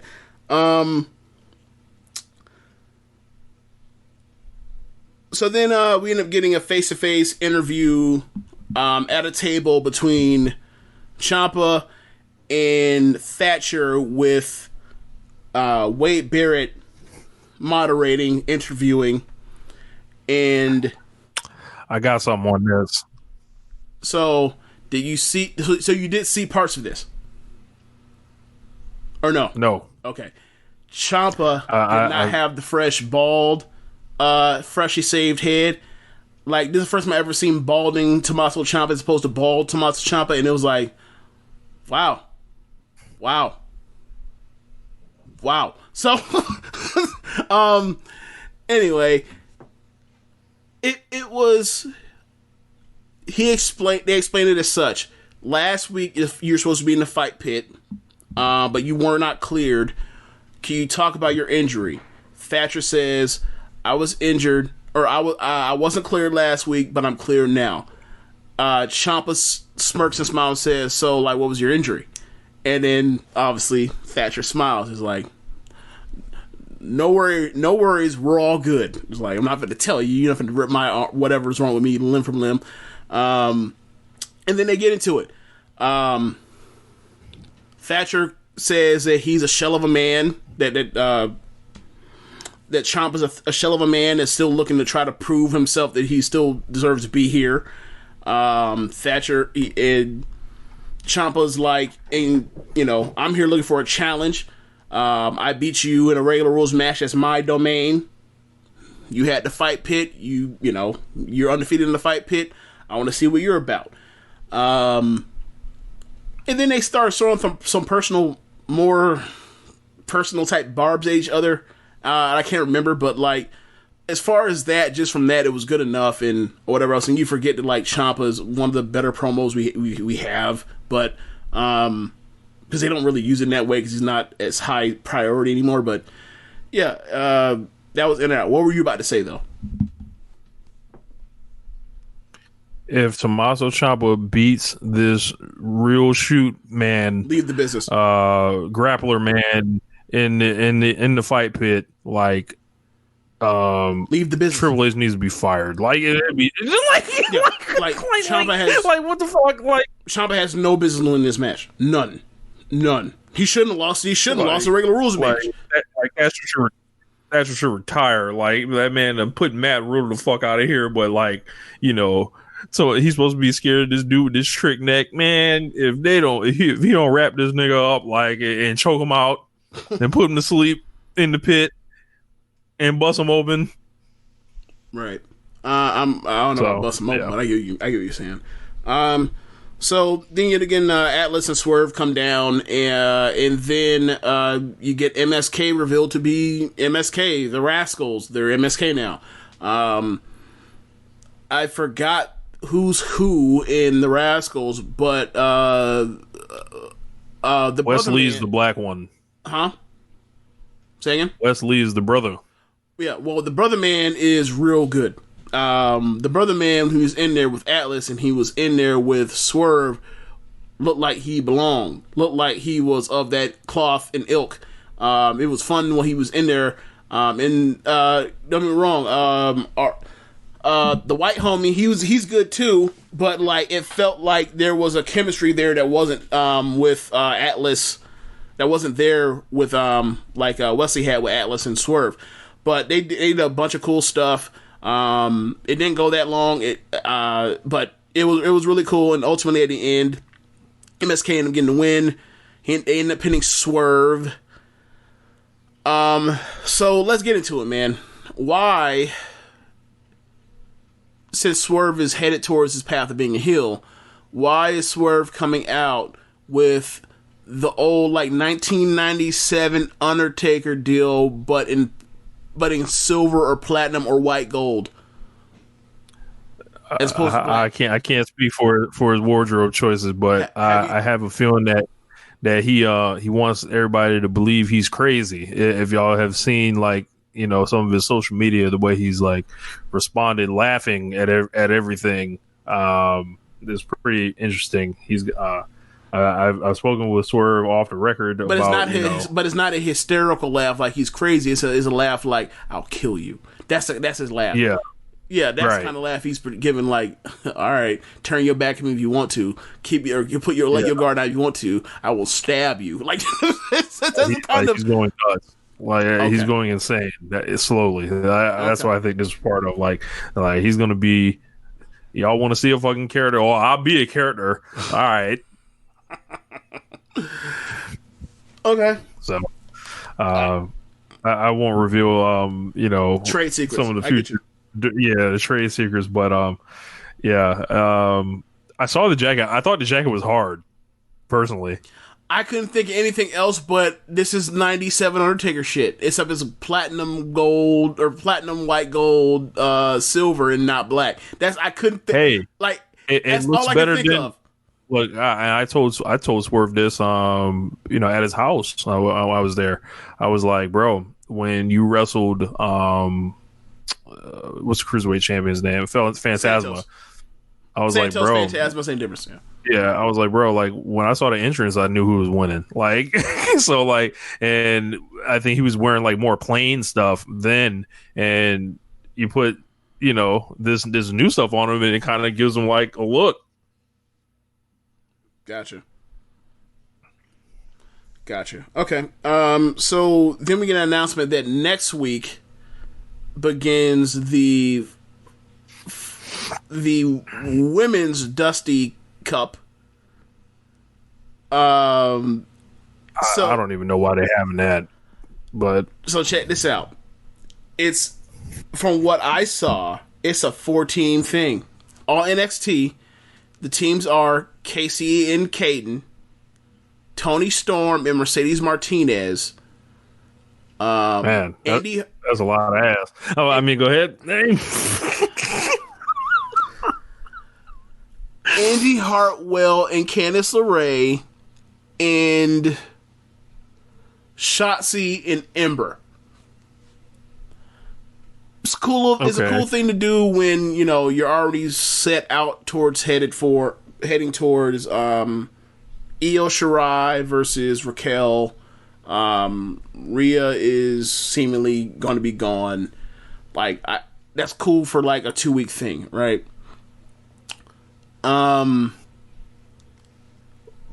But the idea of putting Casey and Candice in a match with Tony and Mercedes Martinez, like, they're gonna fucking destroy them. They're finna beat. Like, bro, time is a flat circle with Casey Catanzaro and Ken Carter. They just like time. They'll be getting whooped in 2022 by Xia Li. Oh, that's gonna happen in 2021. Like, there was another squash on this show too. But we'll get to that. So the next week they end up announcing the next week men's Dusty Cup matches. So you end up getting Grand Metalik and Lince Dorado versus Imperium. So that's obviously Eichner and Bartel. And then you get Leon Ruff and Kushida versus Johnny and Austin Theory. So out comes Xia Li. Have you seen the Xia Li entrance? I haven't seen the entrance. It is on I've seen the par. look. It is on par with the look, the ass whooping that she puts on people, and those video montages. It is high production value. They look like stars. Her and Boa and whoever is behind the mask sitting on that throne that's running all this stuff. Obviously, we think it's going to be Karen Q. But for now, as these two squash matches have happened on back-to-back weeks, it is working. We've talked about this when it comes to Zaya. Like, she's a martial artist. She's great at striking. Let her strike and worry about her learning how to wrestle later. Like, fit it around the other way. Work to her strengths. And, like, she's great at just kicking the shit out of people. She just is. I also like when she comes down for entrance. Two different entrances. Two different, like, martial arts, how they have, like, set things where you do demonstrations of your skill and your craft through, looks like choreography type thing. They call them demos. Yeah, it depends on what discipline it is. They have different names for a bunch of or form. They call them. Like, I was in Taekwondo, they call them something else. I can't remember. They weren't called forms, but you get my point. It's a demonstration. So, on the January 6th show, she had like these two things that looked almost like bolts with sharp edges on the end of them, right? On this episode, she came out with the bow. And I gotta say, you want no problems with Zaya with that bow. She will beat you to death. She will beat you to death. So, this match was different from the first one, but basically the lady that she was in the ring with charged her. She sidestepped, hit her with a punch that knocked her out while she sidestepped, and then hit her with that big spin kick that looks like a disaster kick, and that's her finish now. So she goes up the ramp with Boa, and the camera cuts to the person on the chair. Person on the chair puts her hand up, or puts their hand up, like, more, right? Mm-hmm. She goes back, pulls that lady out, basically hangs her up against the up on the middle rope, or sorry, the bottom rope, and just stomach punches her to death. Just uppercuts and open hand slaps to the gut over and over and over. Then goes up again after the lady tells her no, and then they fade off. It was. I like what they're doing. I don't know where it's leading to, but I'm enjoying the ride right now. Then we end up getting the main event: Undisputed Era versus Breezango. Very good match. Probably 3.5, 3 3/4. Breezango, like, when they do get the opportunity to have good matches, they can, because Tyler Breeze and Fandango is a very good hot tag. And then you're in there with Roddy, and you're in there with I almost said Fish, but you're in there with Cole and Roddy. Now they're baby faces. Roddy, which you used to see all the time, but it makes more sense now. Now he's a baby face. He has an incredible hot tag. Like, just once he gets you into the ropes and he starts hitting the ropes and coming off and hitting you with that forearm over and over and over, it's like, this makes sense as a great hot tag. Why didn't anyone think of this before? But yeah, they end up breaking out and doing a bunch of hot shit at the end. It ends up breaking to a throwaway. Two of them end up outside the ring and taken care of. Adam Cole sets up for the Panama Sunrise. I think it's Fandango moves out the way. He ends up laying out Cole. So he goes to the top rope to go hit his leg drop finish. They zoom in real tight, so I was like, what's going on?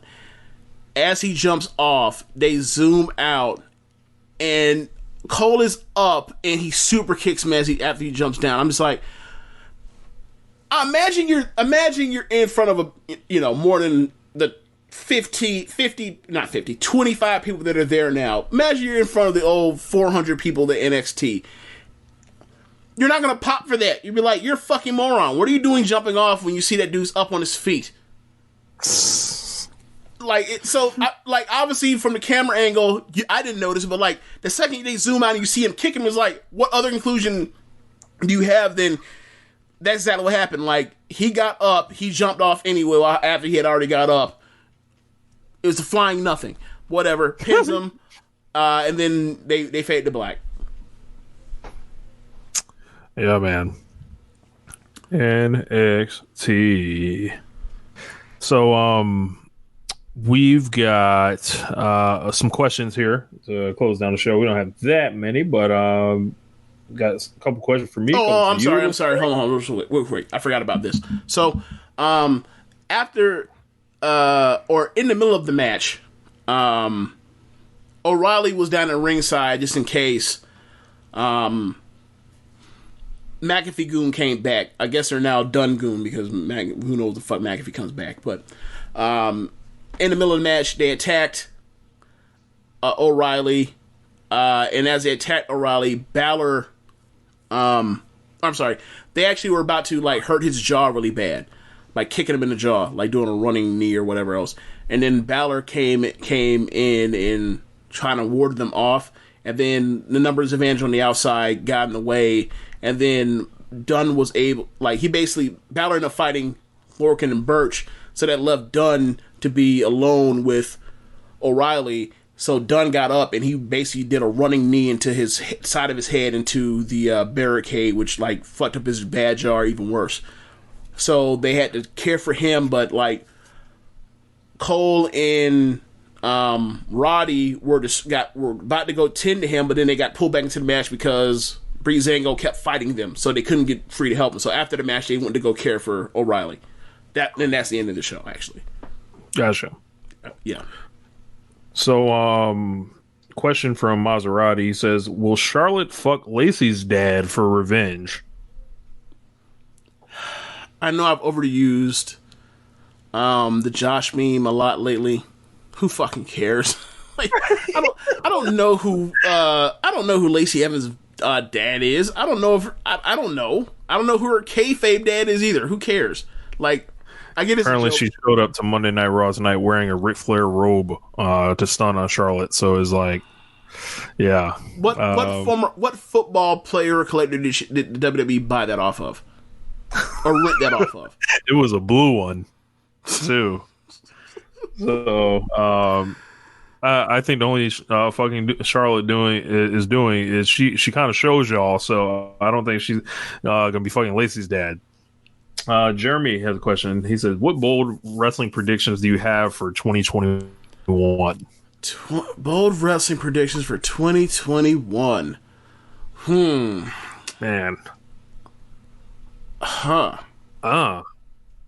So I've got one.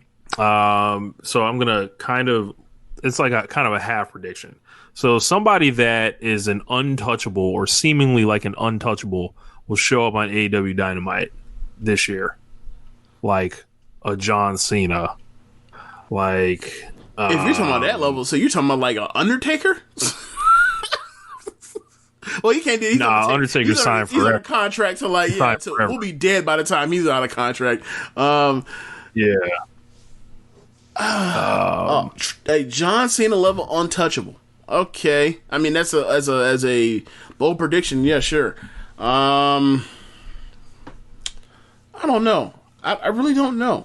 I'm not really good with bold predictions. In my mind, you know, like I'm a person that thinks himself pretty, like close to the vest. So I'm like, I don't really go out there or think of out there things or waste my time, or not necessarily waste my time, but like I don't really do that. Like I feel like that's more stressful for me to think of that kind of stuff than actually coming up with one. Got another one.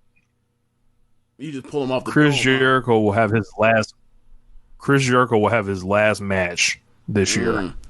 All right, if you want to go by that, then like Mayu Iwatani retires. Wow. I mean, MJ does PR. He has. I mean, 10 years, wrestled as hellacious of a style as anyone over these last 10 years. Short retirements or whatever else. Like, you know, it could happen. That's why I was like really bummed out. MJ does. Go ahead, sorry. Oh no, I was just going to ask the next question. Go ahead. That's why I was kind of like bummed out when pandemic hit. I was like, yo, but at the rate of this, like, there's no chance we'll get to like their 10th anniversary show, which actually they did on Sunday. So I was like, I want to see that see that in an element because like Mayu may retire. She hasn't yet, or maybe like, but she could be a person that's like anything between retiring and like being a lifer for the next 20 years is all on the table. I could see anything in between for her, honestly. Yeah. So hopefully I was bold enough. MJ Does PR says, what promotion produces the best entrance music and also top 5 entrance themes in the game right now? I don't know if I can think of 5 on the top of my head. I can tell you ones that I like. As far as like what promotion produces the best entrance music, I would probably go with New Japan. I'm not going to give you much in the way of like, rap type stuff, but it's always going to sound big and epic. Like, except like Ibushi's. Like Ibushi's music does nothing for me. But you start thinking about Naito's music, Jay White's music, Okada's music, Ace's music. I know like they changed Will Ospreay's music, but he was, coming out to Elevated before that was fucking great. Yeah, and I know that was like kind of made outside, but Ishii, yeah. They've got lots of great entrance music like in Japan. And I feel like between WWE and AEW, like there are great themes in both, and then there are bad themes in both. I'll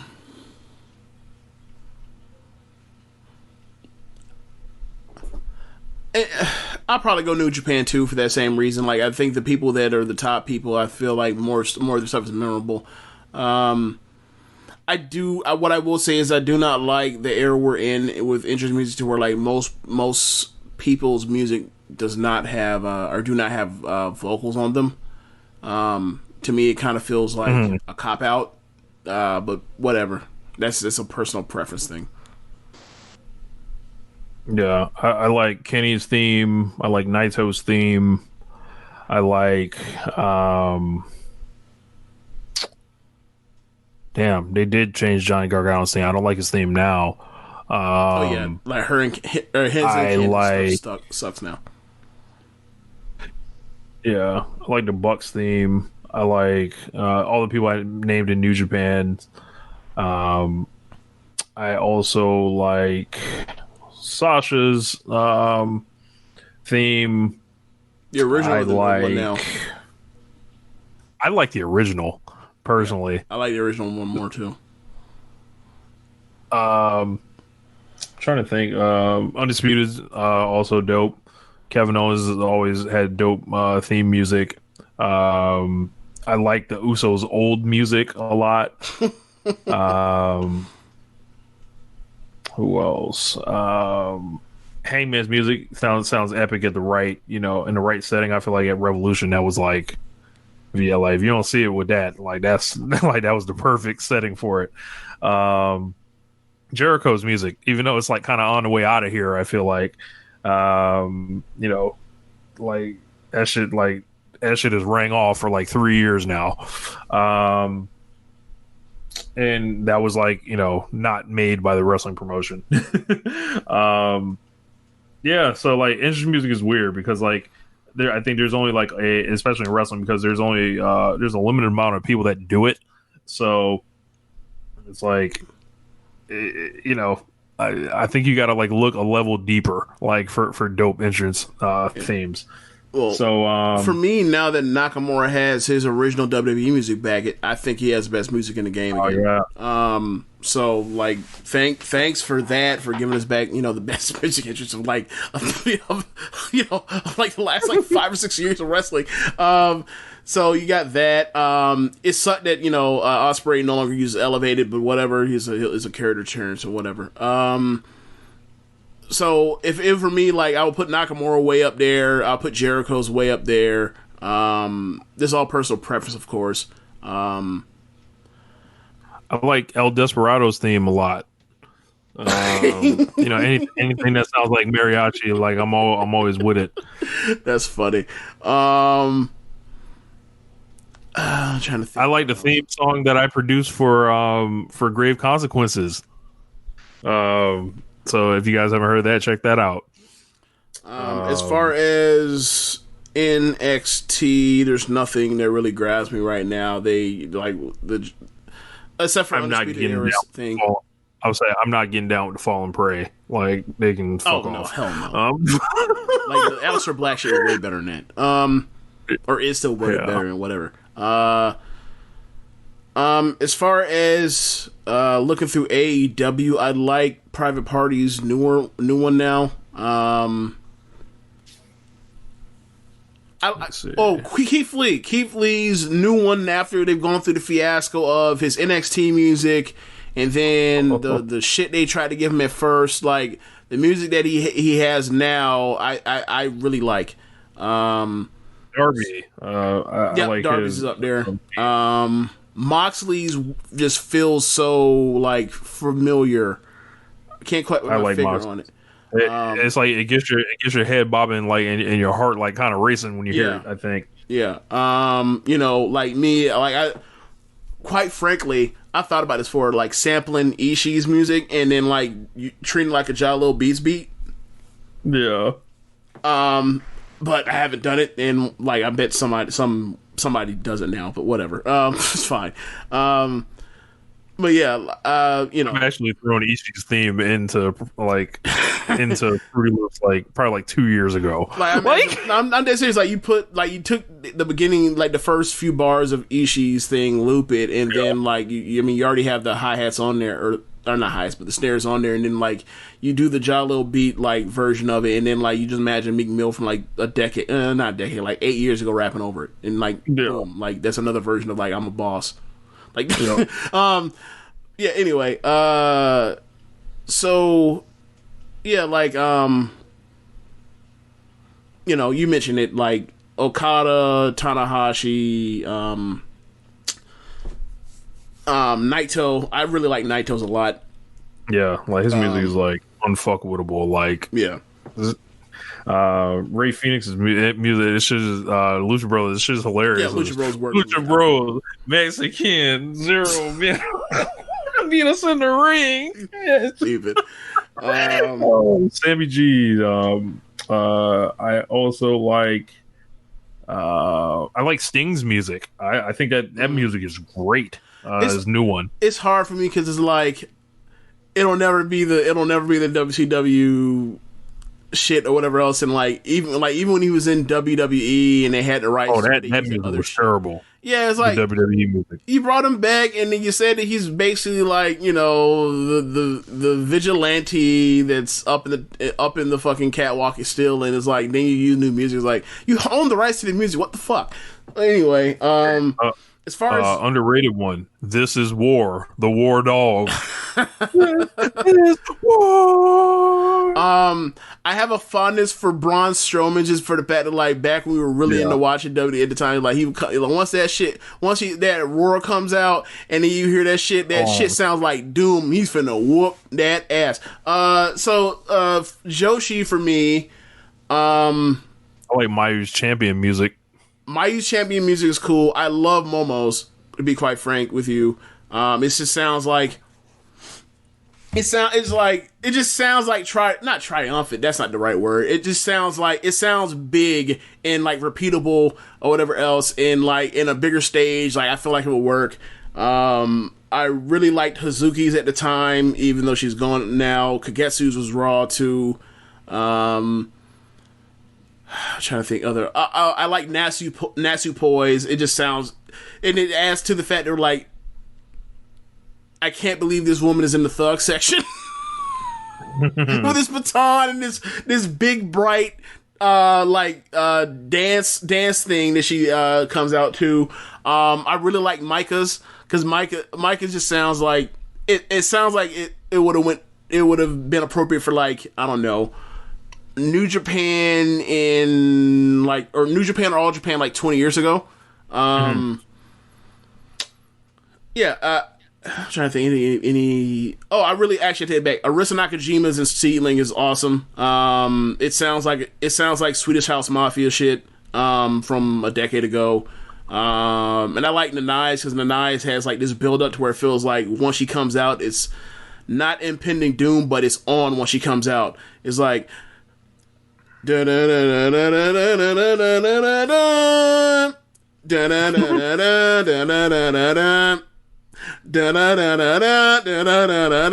it's like the ass kicker is coming out. It's shit's finna go down when she comes out. So yeah, like, those would be the ones I got. Mandy Rose's theme. Oh yes, Mailbag music. Yeah, Mailbag music. Yeah, that's a good one too. I used to really like the I like Shayna Baszler's theme. It reminds me so much of Pete Dunne's, especially like the beginning.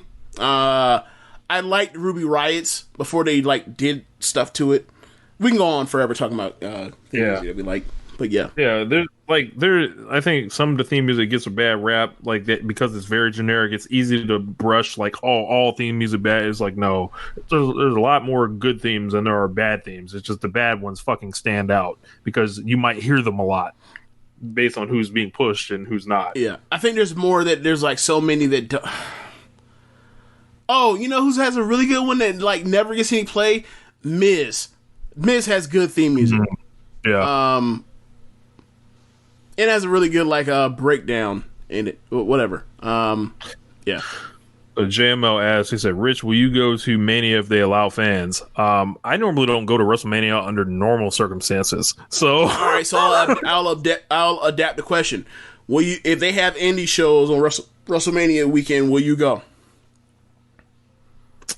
If they're outside, those are in smaller numbers typically, so I think I would feel better going to those. But WrestleMania with like 10 or 20,000 people, I'm okay off that. I'm going to pass on that because you're just around so many more people. Like I went to AEW All Out and I was fine, and it was like that's right. You have been. That's right. You have been out in the streets. I forgot about that. Yeah, been out here, not living in fear, But I went out there, and it was perfectly fine. Just wear your mask, don't go near anybody, sit with your group. But like with 20,000 people, I've somehow feel a lot like better with like 500 people than or like however many it was at All Out. Then JML also had a question for you, James. He says, how does Sarie succeed in this era of NXT? Does she need an entire character change? Well, real quick, I'll get to, like, I guess he only asked you because he already knew, like, I ain't going nowhere. I'm good. I'll just buy it. I just buy the shit on Fight. So I'm glad. Yeah. So anyway, we get to his question.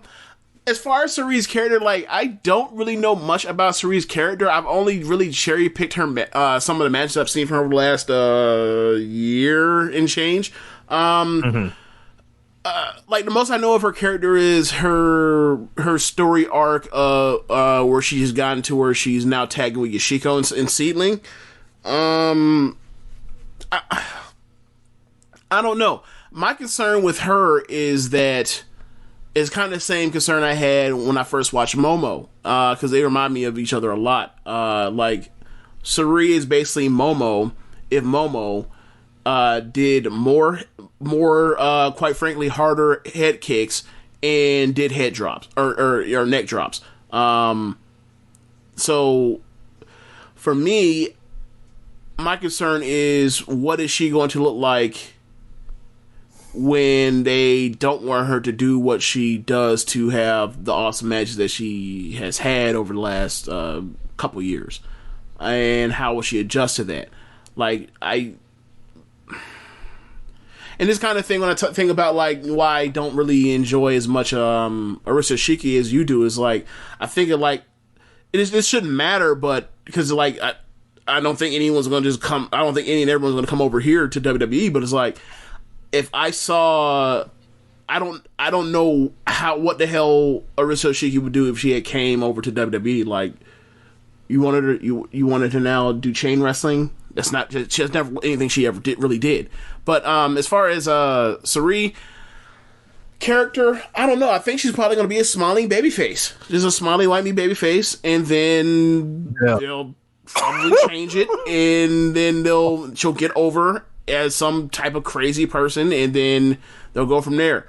Like, if you ask me if there was ever a reason for them to really change Io Shirai heel or turn her heel, I would say no, because they turned her heel. She wrestled as a babyface. She got over she got over more than anybody in that division as a heel, and then they just all one day was like, she's a babyface again. So it was unnecessary. If they wanted to change her character, they could have had her, off TV after Io got Kyrie got her arm broken, and then sent her back as she went crazy and she decided to change some things up. But they decided to have her murder Candice and then do that. But whatever. We got those matches, so it doesn't matter. Apparently, Alexa Bliss destroyed Asuka tonight. Was it a title match or something? They had a match, and then all these gifs are floating all over the timeline of like Asuka being afraid of her, and she's blocking Asuka's punches like with the right side and then the left side, and completely dominating her. Whatever. And it's like some goofy fiend bullshit. So remember, they have never actually given Asuka a real push, y'all. Like I think I'm going to start beating that drum. Like they always make her look stupid when it comes down to it. Always. I don't know how you distinguish that from saying like any other babyface in the company. So it's like I don't know if that's an Asuka thing or if that is a babyface thing that is bad at WWE. I mean, I guess it is worth asking those questions. But back to Sarith, I don't know. I really don't know. I have no idea what to do with her. Like, I hope they keep her presentation at first, at least, because like she has incredible ring gear. Like, she's one of the best dressed wrestlers in the world. And like, I like her music. Her entrance music actually kind of fucking epic and dope. But obviously, I don't think that's staying either. Like, I hope she stays long enough to where, or she gets over here fast enough to where, like, she can have a match with Io before she leaves. Like, I want to see a quote-unquote Joshi match on a takeover or whatever else. Like, I got jobbed out of, we never saw Kyrie and Asuka. We never saw Io turning on Kyrie. Sorry? They stole from you. Yeah. Like, I want to see Io versus Sari and, like, let them go out there and have the match they can have. Like, that's the thing that's so... I was going to say so frustrating, because it's not really that frustrating, but that's one of the things that's, like, that's for me is kind of like I don't think y'all really know how dope some of these women actually are. Like, when we were at, I think it was, Toronto, or not, we weren't at Toronto, we were watching Toronto. It was a group of us. And like Candice and Io had the best match on that takeover, and it was like a 4, and a lot of y'all gave it 4.25, 4.5, or whatever. So I was like, y'all don't understand, like, this isn't a top 20 Io match. there are levels beyond this. Like, so I want to see her have one of those, or something approaching one of those in a WWE fashion. Obviously the pacing will be a difference, but like they let people kill each other on takeovers or whatever else as far as physicality. So like, I don't think there'd be a problem for letting them do that if they want to do that again anymore. But yeah, I just I'm interested to see how it goes. I think she comes in and immediately makes the rounds through squashing people or destroying people as a kicker and a babyface, and then they'll go from there. Like, she can get mean and rough and nasty or whatever else. I forget how tall she is. I think she's like maybe like 5'4" or 5'3". I can't remember, but whatever. But second she steps in, she's to NXT anyway. She's like if Io's still around, she's like the second best wrestler in the division. Maybe Ember's better than her technically. But they're never going to push her, so, I mean... Yeah, right. So, yeah, like, at worst, number 3. At worst, number 3. Looks like Alexa Bliss gave her the Sister Abigail, so she's, like, full, like, possessed. Like, yuck. Whatever. utter shit. How come Charlotte didn't save her tag team partner? Yeah. We totally forgot about that whole fucking thing. Charlotte out here yelling at fans. I'm glad she never listened to One Nation Radio because personally, I have been cooking her for like a year and a half on this show. So, send these clips to Charlotte. Maybe longer than that. Yeah. You saw me look in the air like I think it's longer than that, bro. Probably closer to 2 years to 2.5 years. Ever since the Becky thing has been like, because it's been obvious. Yeah, ever since like that SummerSlam 2018 has been like, yeah, man, like this is not working the way that y'all think it is, and y'all need to adjust, and y'all keep fighting it for some weird reason. Yeah, she's like yelling at or going on multi-tweet threads, yelling at writers and getting ethered by said writers, and because she didn't actually read the article. Yeah. She's just in stop picking on me mode, which is like I get it, but it's like bro, she's been back a month. She's been back a month, bro. A month, and like she already here with it. I suggest that she ask Sasha Banks about scrutiny. I suggest that she go ahead and get pushed like Asuka for like a year. And look, go ahead and deal with Bianca Belair had to fucking deal with this year. Go ahead and have what was done to Rhea Ripley be done to you. Yeah. Or Shayna. Yeah, like I'm sorry. I find Charlotte Flair not. I don't easily feel sorry for her because like. Look, I'm gonna just say it. Like, she's never been the best of them, or most over, which is most important. And like there is no like there are like Charlotte has her own like little stands, but like, Sasha Banks was always more over than her. She was always better than her, and they didn't choose her originally. And they spent, they directed all of Sasha Banks' momentum into trying to build Charlotte, and this shit is never like heated up for Charlotte like that in any way. And then you see Charlotte's gone for most of this year. Who the fuck like takes over? Yeah, the boss, like, like, and and by that point in time, Charlotte's not even really somebody that you think, oh my god, she can take over the reins to the extent, because it's like, nah, like the real thing is Becky is gone and we're just holding on really, or Becky and Ronda are going and we're holding on really, and then like they elevated Sasha to that level that she should have been elevated 2 years before. Yeah, what do you mean? And it ain't like how they were doing Charlotte and be like, yeah, you're getting a new opponent every month to do this with, like Sasha was in there with Carmella, like. And figured it out, like, So, yeah, but I don't really have much more. I just thought I'd mention that really quick. Like, I still think Charlotte is great. I just think that, and I do sympathize with her plight, because like it's legitimate that like she gets a lot of shit that is undeserved. Like, somebody picked her. No one, like, everybody asked to be picked. Like, why is because someone actually tapped her on the head, does she get the hate? Because everybody is asking to be picked. But I mean, I don't want to do it comes with the territory thing, because like that excuses people's shitty behavior. So I'm not even going to say it, but what I will say is, once you get it, you shouldn't feel sorry. You shouldn't feel sorry for yourself that you got it, or do the woe is me thing that she's been doing, because it's like, you got it, you won. Yeah. You shouldn't feel you shouldn't feel guilty, and you shouldn't feel bad that people are treating you bad, because you ultimately won, or you are winning, or whatever you want to, whatever tense you want to put that in. No, or like the great prophet Shorty Lowe said, it must be two sides, So, yeah.